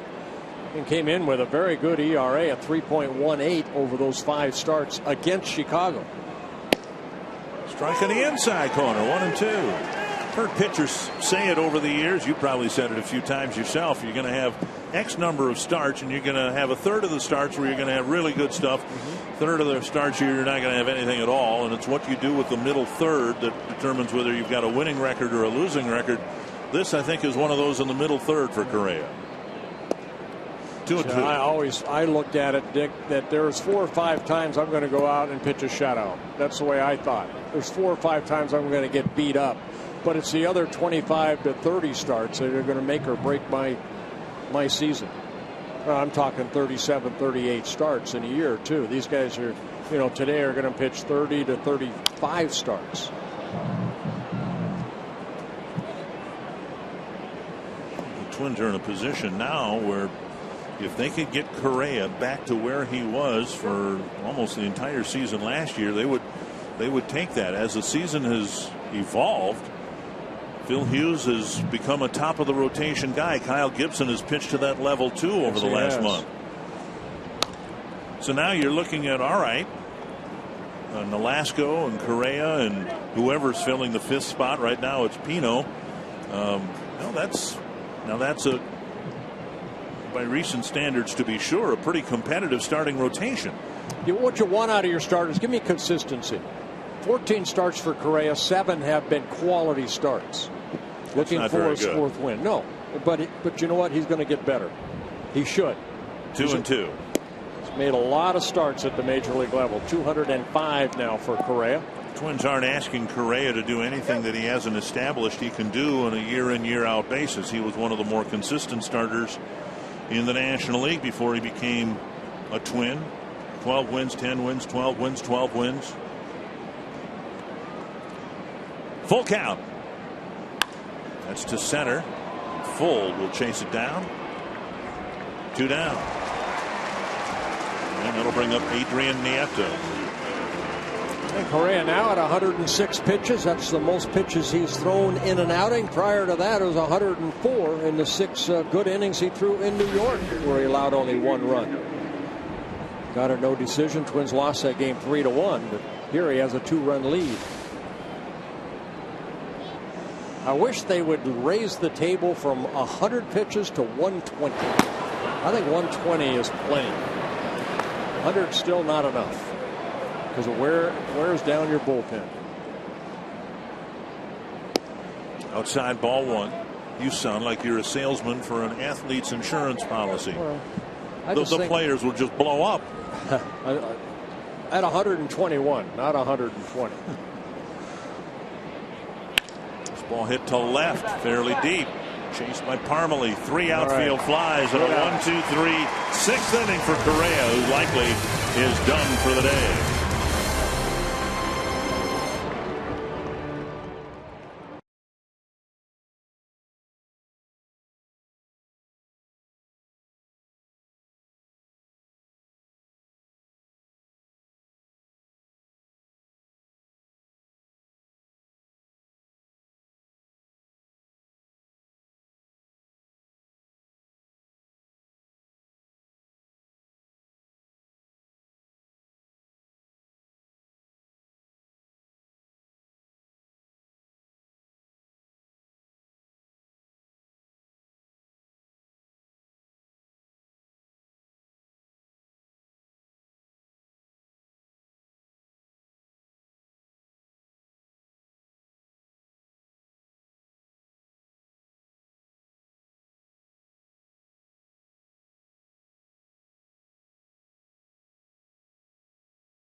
Toyota. Let's go places. To find your nearest Toyota dealer and check out our current offers, visit buyatoyota.com. By Sanford Orthopedics and Sports Medicine, for the everyday competitor in all of us. And by McDonald's, where right now you can score a delicious, creamy McCafe iced coffee starting at just $1.59. Kevin Correa really struggled, it seemed, from the outset here tonight. Had really a terrible time of it in the 2nd inning, but he found something and got through 6. Yeah, he really did. 108 pitches over the last 3 starts, total of 18 innings thrown, only 2 earned runs allowed. So a good outing for Correa, looking for his 4th win of the year. Twins trying to add to a 4-2 lead. Bottom third of the lineup, Parmelee, Escobar, and Fold. Parmelee with a single and a walk so far today. Facing Carroll in the first pitch over the inside corner. As we move toward the ninth inning.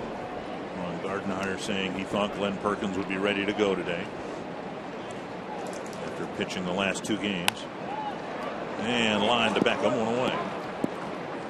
Also would expect Casey Fiend would be available to help after getting yesterday off. 1 down here in the Twins' 6th. Eduardo Escobar will bat.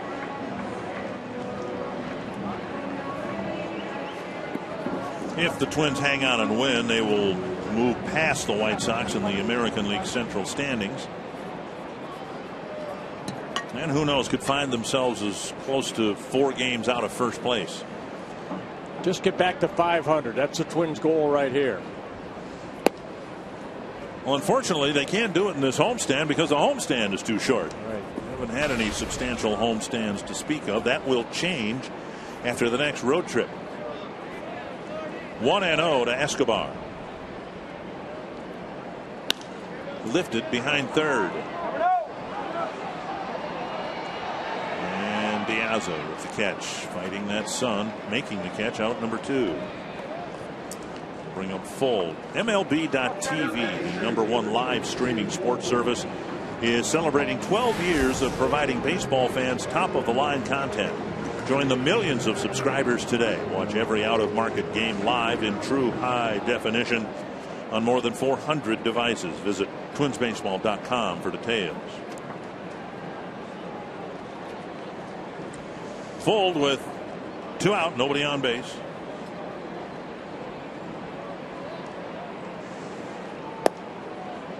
You know, we just showed you Arcia down there, and that's one thing Ron Gardenhire wanted Arcia to do is keep that personality on the bench. You know, he was struggling a little bit. They said he was kind of down, and he's one of these guys that kind of kid around on the bench and try to smile, make guys smile a little bit, have fun with them.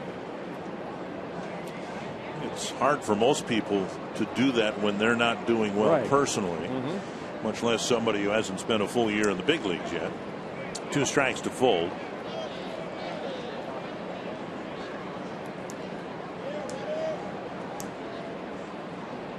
And that's a quick inning for Carroll. 5 up, 5 down. He's done a great job coming out of the pen, but the Twins still lead 4-2.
Similar to the script followed last night. Yeah, White Sox took a lead. Abreu almost hitting his 22nd home run, but instead it's a long single, scores Escobar.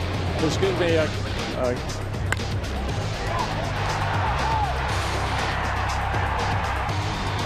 Excuse me, I'm sorry. Oh, there's the highlights right there. Twins up 4-2. Well, Arcia getting some bubble gum dumped on his head. Getting peppered a little bit. So Florimon was part of that. Adam Eaton will hit against Brian Dunsing into the ball game to pitch for the Twins in the 7th. Yeah, Dunsing making his 28th relief appearance. He pitched well on the road in Toronto, Detroit, and Boston. Total of 3 2/3 innings. No runs allowed.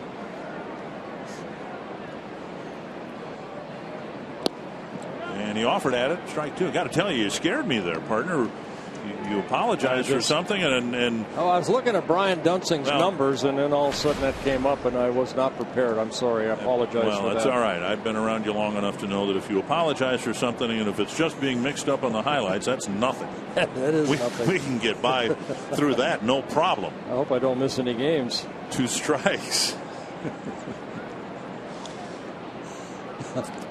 And now dug out of the dirt 1 and 2. Gillespie, that's who it was. Gillespie scored in the first inning. Yes, he did. Yep.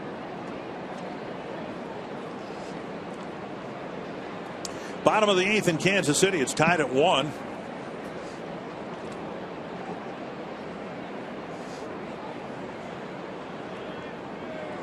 One and 2 to Eaton. Dunsing springs off the mound, fields a hop, throws, got him. Nice play by Dunsing. Set himself up. Remember yesterday, Nolasco had a ground ball hit to him, and he kind of just flung it over there. Mauer made a great play, and not anticipating, a good throw. And Mauer made a nice play. But right here, Dunsing jumping off the mound. Okay, now turn, set, and make a good strong throw over to Morales. Because Eaton can get down that line quickly. Well, here's what I like. Dunsing made the play, went back to the mound, climbed up on the rubber, and didn't act like he'd just run a half marathon. Sometimes, forgive me, sometimes pitchers make a play, and the world stops for a while. The infielders come and talk to him, and you have to catch your breath. It's a long way to run from there, over toward the third baseline. He just got the ball and kind of collected himself, climbed up the back of the mound. Let's go play. Just a fine-tuned machine. 2-0 to Beckham. Yeah, see, he should have taken a little more time. He's falling behind on the next hitter. 3-0. Twins leading by 2. Don't want to be issuing any walks late in the game. We saw on the White Sox last night what happens when you walk people late in the ball game last night. There's a strike, 3-1. Make him swing the bat right here.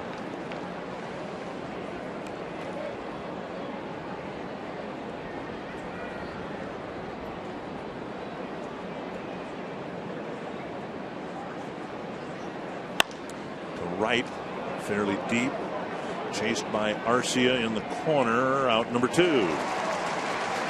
Good job by Dunsing. Fell behind 3-0, came in with a strike, made another strike toward home plate, and Beckham a fly out to right. And now Gillespie.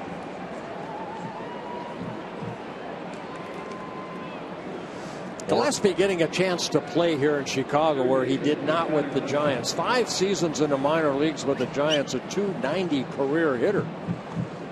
And traded over to Chicago, got his chance last year. Did okay, 134 games, hit only .245, but currently hitting at .337.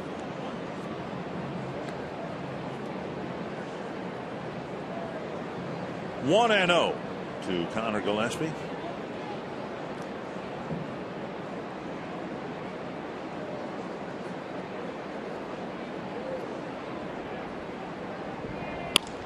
Grounded foul. White Sox have had a black hole since Joe Creedy left. They've run a bunch of people through third base, haven't really settled on anybody.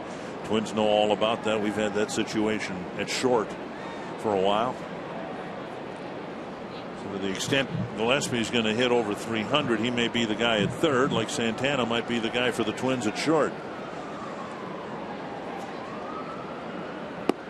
Down and away. 2-1. Has not hit a home run yet this year, but had 13 last year for the White Sox. But the average, up another 60 points from what he was last year. just 26 years old.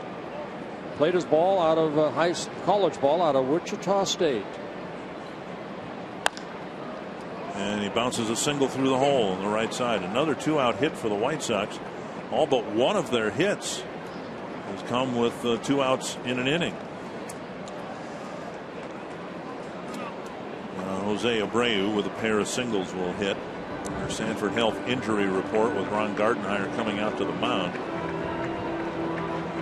Yasiel Puig coming out of the ball game for the Dodgers last night. A left hip issue that has been an ongoing issue for him. And I think the hope is that Puig will be okay to hopefully come to the All-Star game in a couple of weeks. The Dodgers are playing better baseball. They're trying to catch the Giants, who have really been struggling. The lefty Dunsing comes out with Abreu hitting next.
Trying out wherever you are. And the Twins have come from behind again to take a 4-2 lead. With 2 outs in the 7th, Matt Guerrero will come into the ballgame to pitch to Jose Abreu. Yeah, Matt making his 15th relief appearance. He worked in last night's ball game, 2/3 of an inning.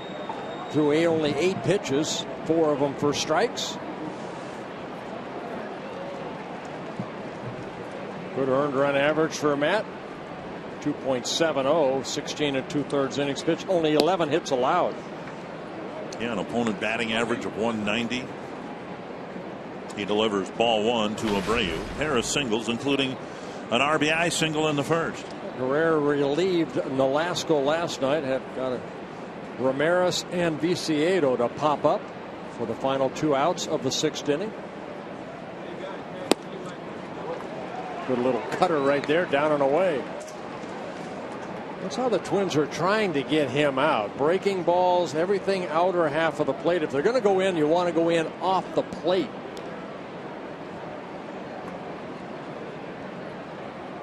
Tremendous power. Correa left a fastball up that he lined off the wall in right center in the 1st inning. Kicks away from Suzuki, and Gillespie will advance this time. He tried to advance in last night's game on a pitch that Suzuki picked cleanly, and Suzuki threw him out. That'll be a wild pitch charge to Matt Guerrero. That's his 2nd wild pitch of the year.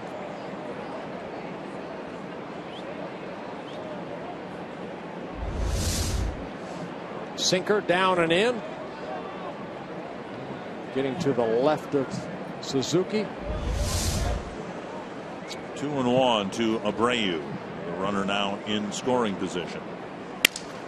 Cracked his bat, bouncer to short. Santana scoops and fires, and Morales off the bag for the tag. Nice little play by Morales, who had to come off the bag to catch the throw and make the tag, and that ends the inning.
Part of our Twins Live postgame show will be coming from the Wisconsin Dells. Kalahari Resort features an exciting mix of rides, slides, and adventures for the whole family. From the amazing water park and indoor theme park, Kalahari offers an array of attractions for children of all ages.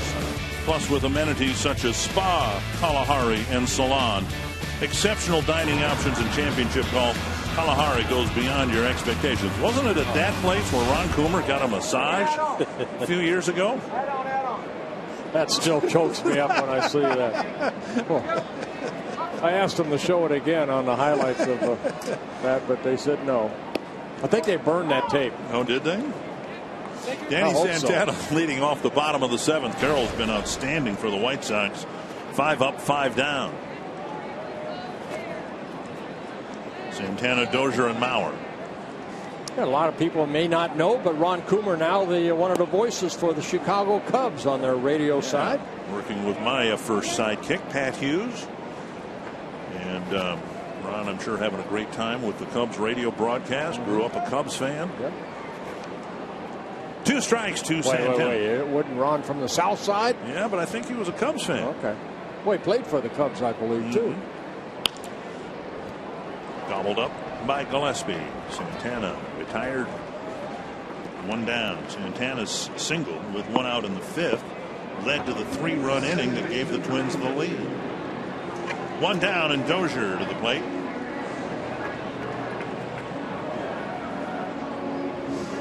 Scott Carroll 6 up, 6 down.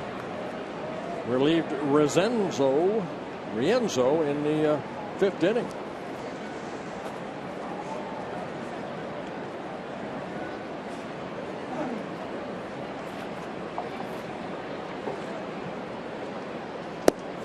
In the feature story on Brian Dozier I mentioned before on SI.com, he talked about how he really was a little rattled when the Twins told him he'd be changing positions from short to second.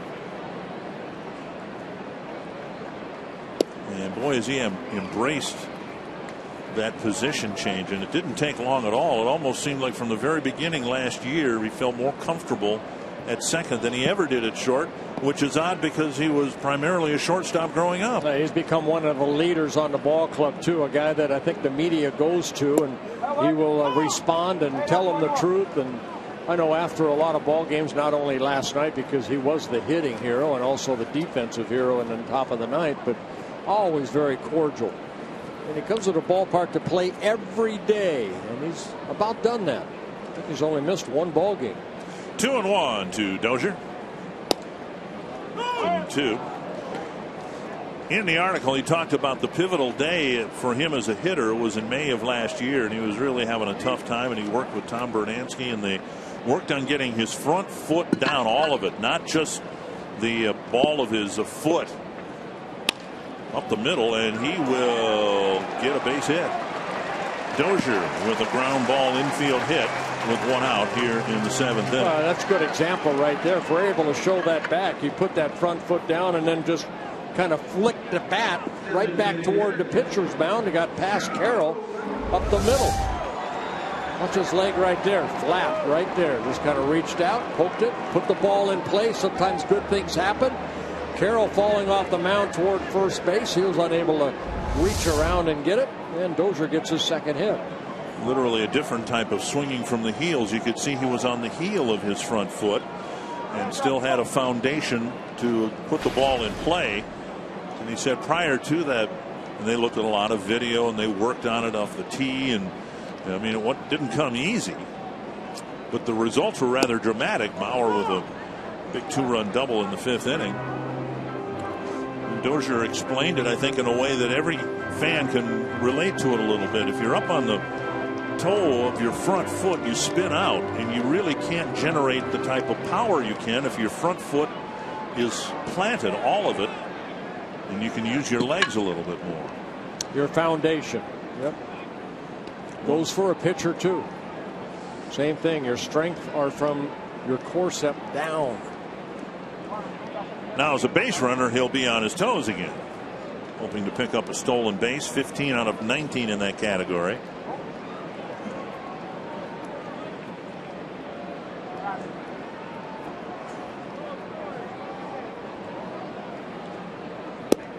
Mauer takes a strike. Now 2 strikes. Scott Carroll utilizing that slide step to try to keep Dozier from taking off. We have seen Nieto's arm behind the plate. It looks like it's a pretty good strong arm behind the plate as a catcher. Well, you'd think there'd have to be multiple reasons why the White Sox would make that type of commitment to a guy who was a Class A catcher last year. When they pitch out, he's shown he can hit a little bit, but he must have a good arm for them to make that kind of commitment to him. The Rule 5 thing, they have to keep him on the big league roster all year long or offer him back. Yeah, he played high single-A ball last year. Hit .285, hit 11 home runs in 110 games. Adrian Nieto. 1-2 to Mauer. Checked his swing, or did he? Strike 3. They call him out. Well, Joe didn't think he went. But Andy Fletcher, the 16-year veteran, as an umpire, said he did. We get the second look at it. Yeah, I think he went. Barrel of the bat got a little bit too far out. 2 down, and now Kendrys Morales drove in a run with a single. Really wasn't much to it. It was a ground ball that would have been hit at a shortstop in a conventional alignment, but there was nobody there on that side of the infield, and it went through for an RBI hit. And he will take that. Yes, he will.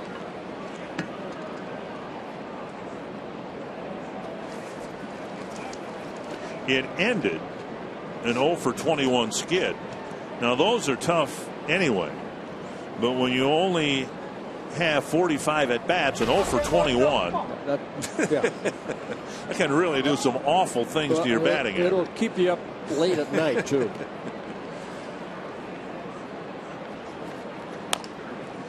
The hope was, from the manager's perspective, that putting Morales in the field and getting him maybe more engaged in the game might get his bat to respond. And hey, he's 1 for 3 with a ground ball single. It's not like he's been lashing line drives all over the place. But he can when he gets hot. As we said the other night, the Twins clearly did not sign Morales for his first 100 at bats. It's for everything that'll happen after that. Ground ball. Beckham knocks it down, fumbles it again, and then throws to first to end the 7th inning. What a really good relief appearance for the White Sox by Carroll.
Sports North's coverage of the Twins-White Sox series continues tomorrow with the 4th and final game of this series. It all starts at 12:30 with Twins Live right here on Fox Sports North. But for now, back to Target Field and Dick and Bert. Yeah, thank you very much. Twins with a 2-run lead, leading 4-2 over the White Sox here this afternoon on this beautiful day at Target Field. Casey Fiend coming in for Casey Fiend. I read an article. He could not thank Ron Gardenhire enough for putting him back into the game here in his first game of the series after what happened at Fenway Park, making his 34th relief appearance. He gave up the 2 home runs. He wanted to get right back onto the bike and was able to do that. 1 shutout inning here on Thursday night in the 4-2 win. 6 outs to go, and if the Twins can get those 6 outs and hold on to the lead, they'll move past Chicago in the standings. But again, it just seems to get tighter rather than more wide open in the division. Seattle has a 2-1 lead over Kansas City in the 9th inning at Kauffman Stadium. Had a sold-out crowd at Kauffman last night. Yes, good to see. Saw the Royals fall behind 5-0. They tied it up and then lost it in the 9th. Greg Holland gave up a couple of runs in the 9th. 1 strike to Adam Dunn. Ramirez and Viciedo will follow. The White Sox have done a very good job of scoring late this year, and the Twins found out firsthand last night. This is a different Chicago team than the one that finished in last place last year. 2 strikes to Dunn. A strikeout, a walk, and a single. A near home run in his 5th inning at bat that would have driven in 2 runs just off the plate.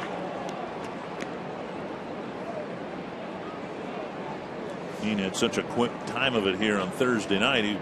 Almost like he wasn't even out there. But as you said, he really appreciated being given the ball to get back out there. 2-2.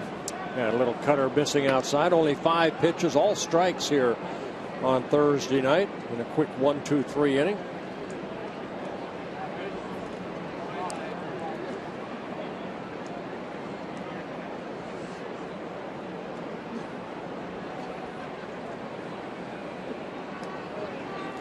Three and 2. Strike throwing has never been an issue for Fien in his outing at Fenway Park on Wednesday afternoon. He threw strikes, but they were up in the strike zone. In case he's been really good at keeping the ball down around the knees. And he lets one drift away, and he lost one to a walk, Dunn to a walk to start the 8th inning. Only the 6th walk in 30 1/3 innings. Last night, good attendance in Kansas City, good attendance in Cleveland, and in Oakland. Why shouldn't they show up? They've got the best record in baseball. The Indians, hard to figure out. Worst attendance in the league, and they went to the playoffs last year. They've been competitive this year. Here is Ramirez. Dunn, no threat to go anyplace. And Fien misses down and away, ball 1. Rare got the last out of the 7th, but now some anxiety in the 8th after the leadoff walk.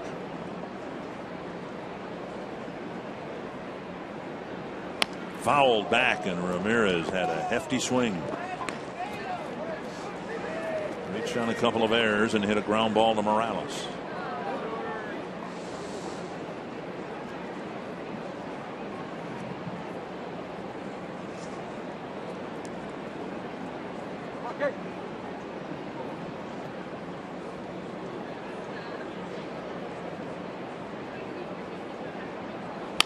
Tapper to third. Another try for Escobar. Out there, relay to first.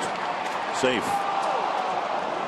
Escobar fielded this Ramirez ground ball and got the force play at second. I'm telling you, every ball that Ramirez has hit to Escobar, a couple errors in the first couple tries, but even this one kind of ate him up a little bit. Seems to get that little short hop right there. The ball came up on him, able to get a good throw over to Dozier. And Ramirez just beats it out. Now Viciedo will stand in the batter's box representing the tying run. Viciedo with a single and a run scored, bounced into a double play and lined out to right. We mentioned it during his 3rd inning at bat. Worth another shot here in the 8th. There's a drive to left field and deep. Parmalee with the catch on the edge of the track. He got a little bit off the end of the bat. Viciedo took his helmet off, rounding first. He knew he just missed it.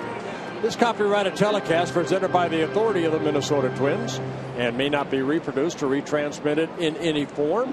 And the accounts and descriptions of this game may not be disseminated without the express written consent of the Minnesota Twins, LLC. Here is De Aza. Trip to the mound from Suzuki. I think Fiend got away with a pitch right there. Viciedo just missed that. And he knew it.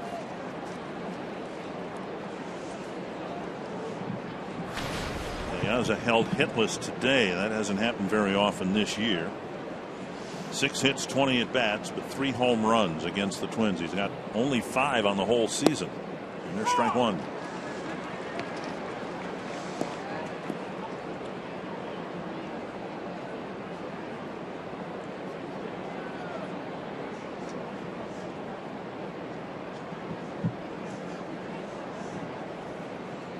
Trying to pitch around the leadoff walk. Just outside, 1-1.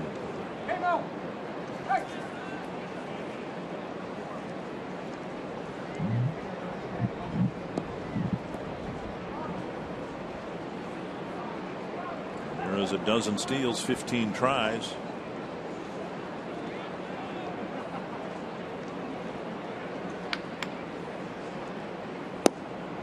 Two and 1.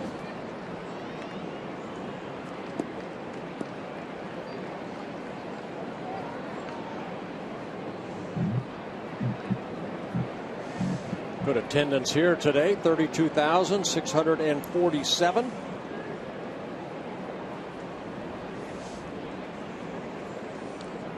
Just over 32,000 last night. Fouled back, 2-2. It doesn't look like 32,000 because I think what's happened is fans have been baking out in the sun, and in the sunny areas of this ballpark there are some empty seats because people have sought shade. Thank goodness for summertime weather. 2-2 to De Aza. Fouled back to the screen. Diaz's season average down to 207, but again the Twins have had a terrible time getting this guy out. And it's not just this year. He has hit 287 against the Twins. He's hit 9 home runs against the Twins.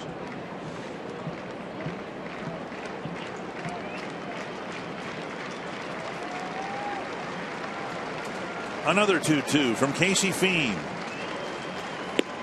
Full count. With Nieto on deck, the White Sox have a bench of Leury Garcia, Paul Konerko, Tyler Flowers, and Moises Sierra. Morales at first base, letting Fiend know he will play behind Ramirez. But guarding the line. 3-2 to De Aza. Pulled to the hole and through, a base hit. Ramirez round second. He'll go to third. And Nieto will come to the plate with the tying run at first. Diaz fought off a breaking ball right there, stayed up a little bit, and he fought it off and hit it past the diving Dozier into right field. So Diaz picks up his first hit. Again, a pitch left up. Casey's been so good about throwing that cutter down around the knees, and he's really been hurt by pitches left up around the letters. Rick Anderson to the mound. Nieto on the day, a walk and 2 flies to left. As Bert mentioned before, he's a switch hitter, so he'll try his luck now from the left side.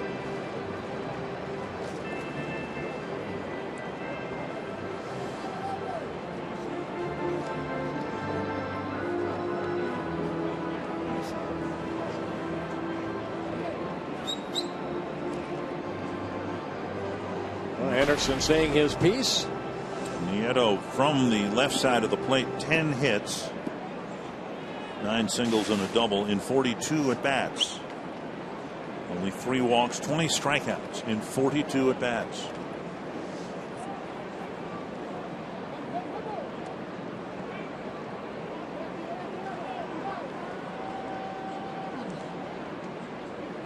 Strike on the outside corner. Casey right back to the rubber, but Nieto goes for a stroll.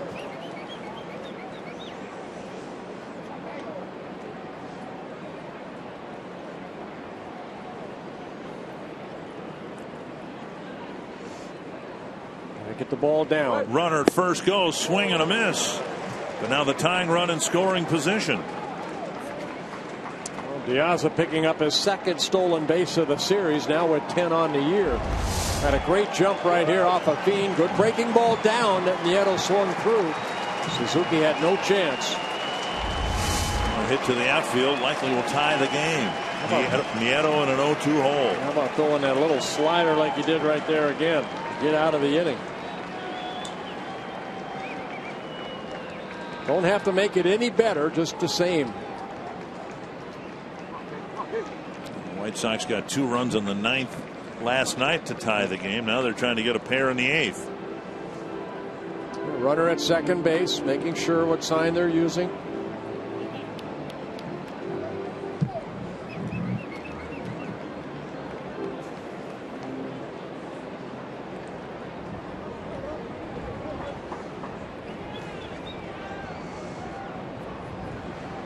Count the fingers.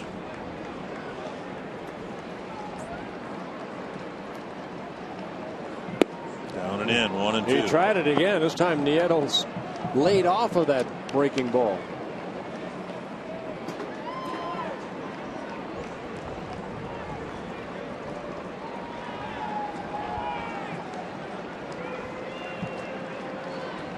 One and 2 to Nieto. Down the middle, froze him with a fastball. And Fiend strands a couple of runners in the 8th.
Twins Live presented by CenturyLink. Kevin Correa kept the starters on a roll. We'll show you how Joe Mauer came through in the clutch, and we'll hear from Ron Gardenhire. Oswaldo Arcia, guys, leads off the bottom of the 8th. He's been snake bit throughout this series. Boy, he sure has. He's hit the ball hard a number of times and doesn't have anything to show for it. Last night's ball came a line drive to Abreu, and then Viciedo comes running in and robs him from maybe a base hit. Arcia goes, what do I have to do? Well, tried it again. Line drive to Abreu, and then took Eaton all the way to the wall. And hitting coach Tom Bernansky saying, stay right there, keep swinging the bat. It will turn around.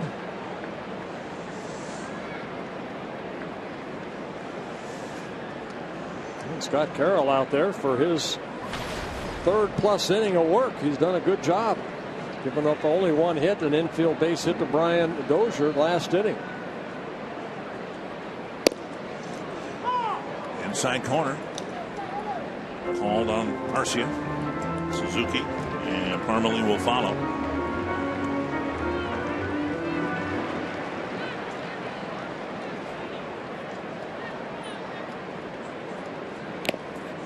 And now 2 strikes.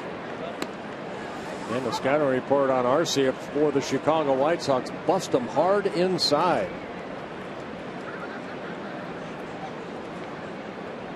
Seattle beat Kansas City 2-1. So a chance for the Twins to pick up a game on the Royals and the White Sox if they can finish off the win here. Now going away. And missing. Well, just with that 2-seam fastball. Just missed the corner. Talking hitting, I'm sure, with Chris Parmelee.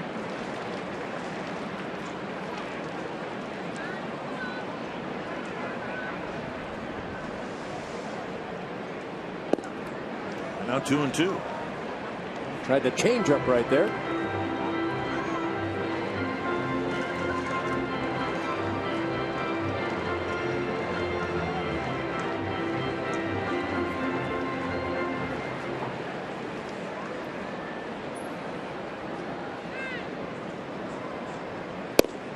Missed inside. 3-2.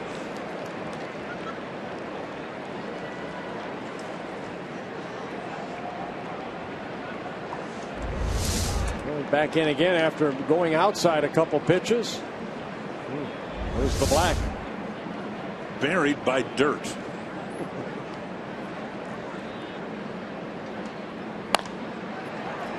One hopper to Beckham. And Arcia likely will be hitless today. That'll bring up Suzuki. Should be a special night at Target Field Saturday, August 9th, the return of the Skyline Music Festival.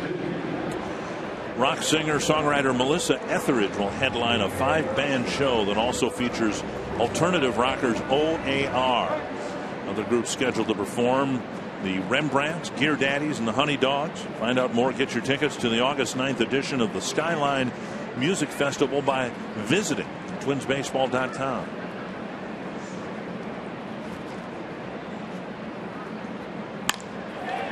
Suzuki with a liner to center. Eaton comes in, makes a nice running catch. Got a really good read on that ball. Yeah, he did. 2 down.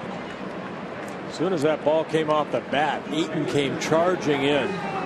Suzuki hit it right on the button. And now Parmelee. A shorter than hoped for start by Rienzo, but Carroll perhaps giving Robin Ventura the satisfaction of using just 2 pitchers in this game. Carroll, like you mentioned, has pitched well out of the bullpen. Came in with a 2.25 ERA in 5 major league relief appearances, but as a starter, an ERA at almost 7 in 5 major league starts.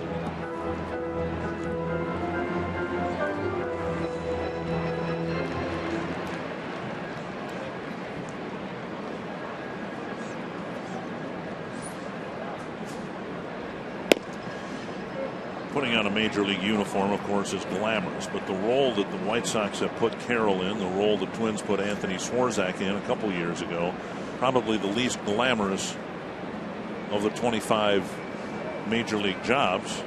You come into the game's almost always not looking good. The score isn't. That's why you're in there in the first place. And then you hope, if you continue to do as Carroll has done, that there will be an opening again, and then you'll get a chance to prove your mettle as a starter again. Yeah, but sometimes guys are just fitted for better roles, and I think we saw Swarzak, who got a chance to start. You know, he did such a great job last year, led all of baseball in relief innings with 96. And maybe that's the role they look at Carroll for the future. Basically a starter in the minor leagues between the Reds and the White Sox. Perkins warmed up, ready to pick up a save, he hopes, in the 9th inning. 3-1 to Parmelee. That's hit to right, down the line, and down for a hit. And Parmelee to second with a double. Just dropped it out of the reach of Viciedo, and that'll bring Escobar up with an insurance runner in scoring position. Pulled a pitch up right here and hit it right down that right field line. Another good at bat for Chris Parmelee, his second double of the year.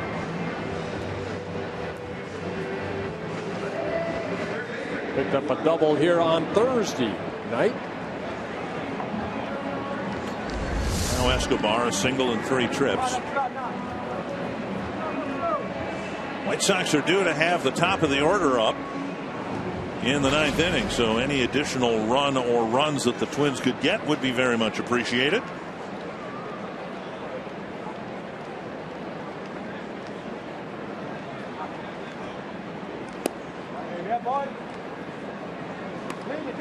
One and 0 to Escobar. You know, these have been 3 well-played games for both sides. Not a lot of runs scored. Twins won here Thursday night, 4-2. Last night, you know, it was 4-2 when Perkins came in, and they tied it. And then when Twins won in the bottom of the ninth, and here we have a 4-2 ball game this afternoon. The best stretch of baseball for the Twins so far this year came in the middle of May. Won 2 out of 3 in Detroit. Won 2 out of 3 here against the Red Sox. 2 out of 3 against the Mariners. Won a couple of games in San Diego. There's a called strike. And that's what we were dealing with. Scores like this. And the Twins were finding a way to win those close ball games. A lot of them, it seemed, were 1-run ball games. And to me, I think from the fan standpoint too, that's always the most satisfying. If you win a game 9-7 or something, it's still a win. Ball pulled foul, but you're not going to go off on that long streak you talked about the other night, like the Royals had. By winning 9-7, you're going to win game. You're going to have a nice stretch of games a week or 2 weeks by winning 4-2 ball games. Well, that stretch you were talking about, the Twins won 7 of 9, and that's what they, you know, you'd like to do what KC did, win 10 in a row, get back into the race. But hey, if you could win 8 of 12, something like that, get back to 500 and hopefully move forward from there. 2-2 to Escobar. Little roller left side. Ramirez. Close play. Got him. Wow. Very close play. It'll be a 4-2 lead for Glenn Perkins, as it was Thursday night, as it was Friday night. We'll see if he can pick up the save when we come back.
Two Twins in front. They've handed a 2-run lead to Glenn Perkins Thursday. He saved it. Handed him a 4-2 lead last night. He gave up a couple of runs, got the win. Now it's a 4-2 lead again on a Saturday afternoon. Well, he'd rather have the save than the win, believe me. But 3-0 out of the bullpen, 18 of 21 save opportunities. Looking for his 19th save. Threw 21 pitches here on Thursday night, 20 last night. Hopefully it'll be a quicker 1-2-3 inning here for Perkins. 40 strikeouts for Perkins in 31 1/3 innings. Now, last night Eaton was the guy who really completed the comeback for the White Sox. He sliced a double down the left field line and ended up tying the game. Yeah, for about 3 hitters in a row, Perk let that pitch up. And it started with Konerko. And Perk, when he is sharp, he'll go hard in on lefties. He'll work outer half of the plate, the hard slider. Not many changeups.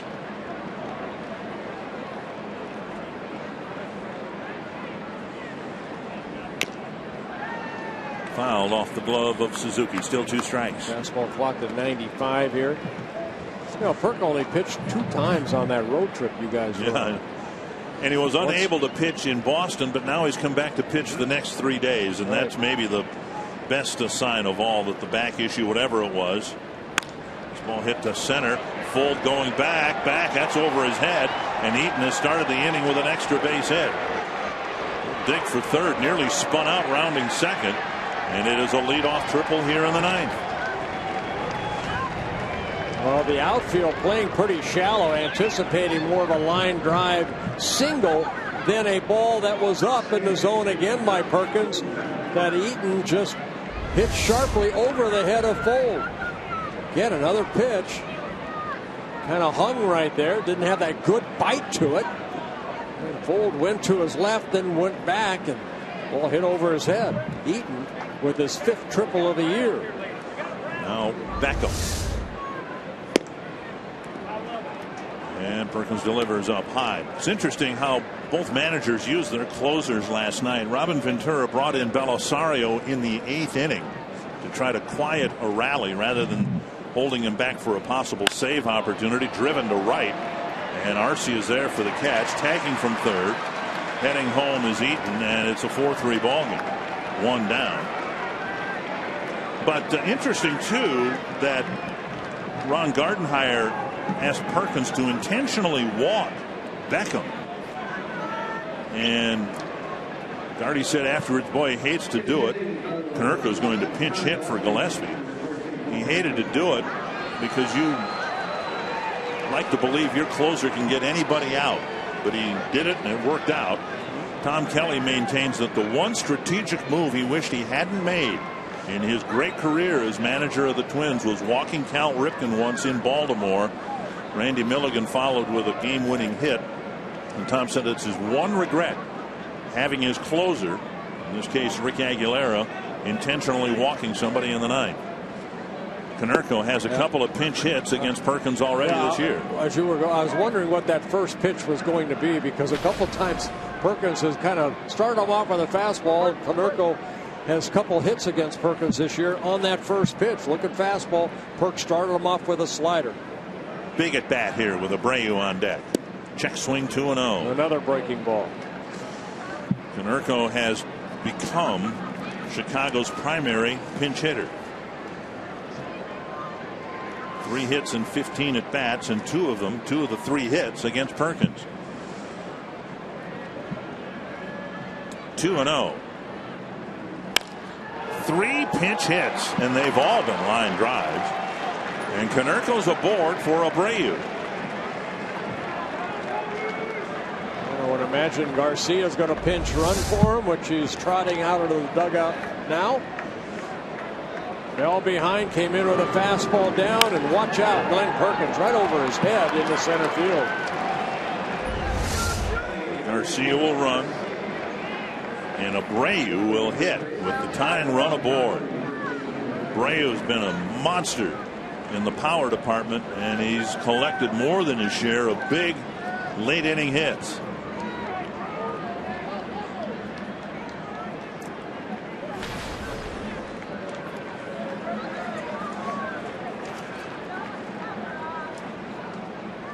Inside, and Perkins falls behind again.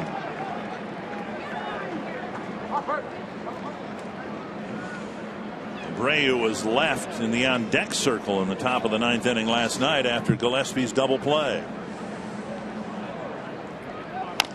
Fouled off a leg, 1-1. Series finale tomorrow. Phil Hughes for the Twins. John Danks for the White Sox. Our Century link to what's next. Good pitching matchup. John Danks last 5 starts has been outstanding. Phil Hughes, we know him. He has been great. Abreu faced Perkins here on Thursday night. Got a base hit, a 1-out base hit. He was stranded at first base as Perk was able to retire the side. Mentioned it before. White Sox done a good job this year scoring late. They lead the American League in 9th inning runs scored. They got another one so far here today. 2-1.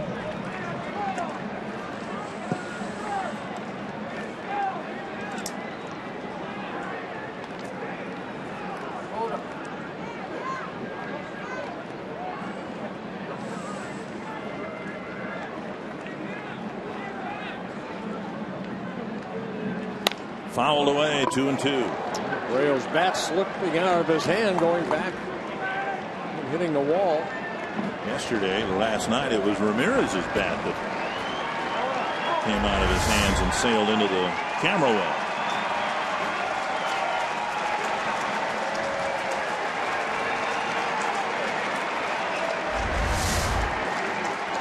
Abreu has bounced into 6 double plays.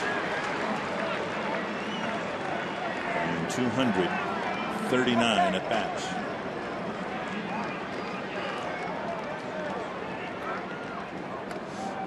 So much said about the 100 pitch count for starters. Sometimes, what about relievers?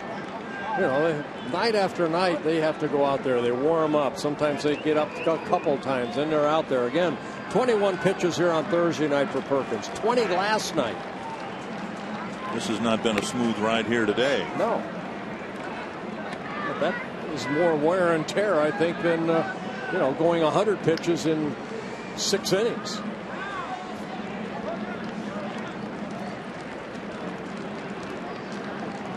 Foul back, a pitch left up that Abreu missed. He left a breaking ball, looked like. Abreu fouls straight back. Take a look at the last pitch right here. Yep. Don't want to throw that again. Do not. 2-2 to Abreu. Got him. A better one. A foul tip. Suzuki hangs on 2 down. That had some bite to it.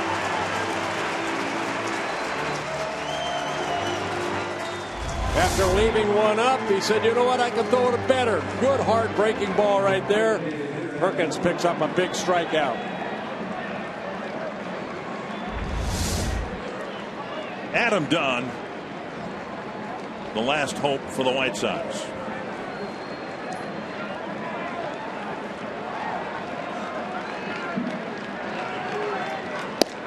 Missing the inside corner. A lot of strikeouts. In 10 at bats, no hits, and 7 strikeouts. Make it 0 for 11 and 8. 1-0. Perkins again falling behind.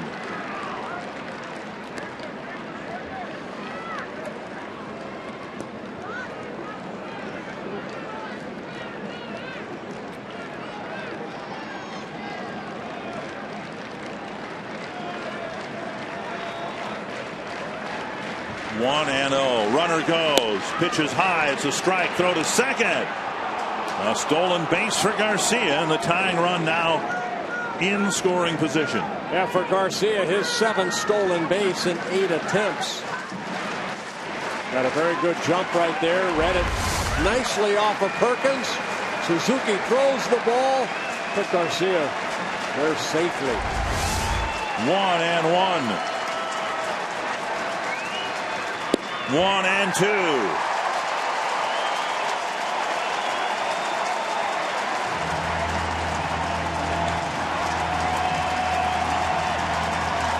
Crowd of over 32,000, most of them on their feet.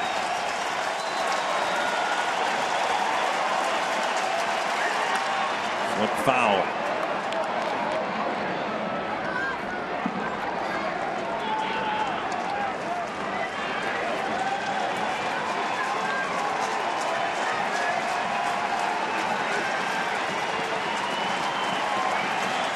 all the fans applauding. They want to see a Perkins strikeout. 2-2.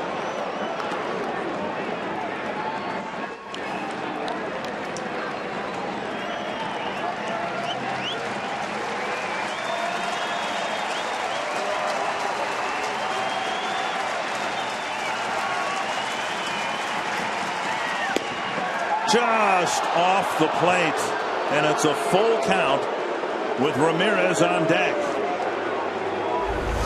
Let's see what Fox Track says on this pitch. Ball 3. Full count to Adam Dunn. Another foul.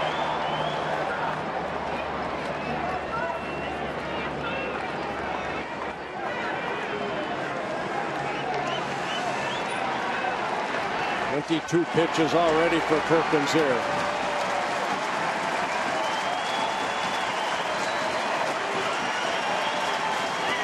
Got him.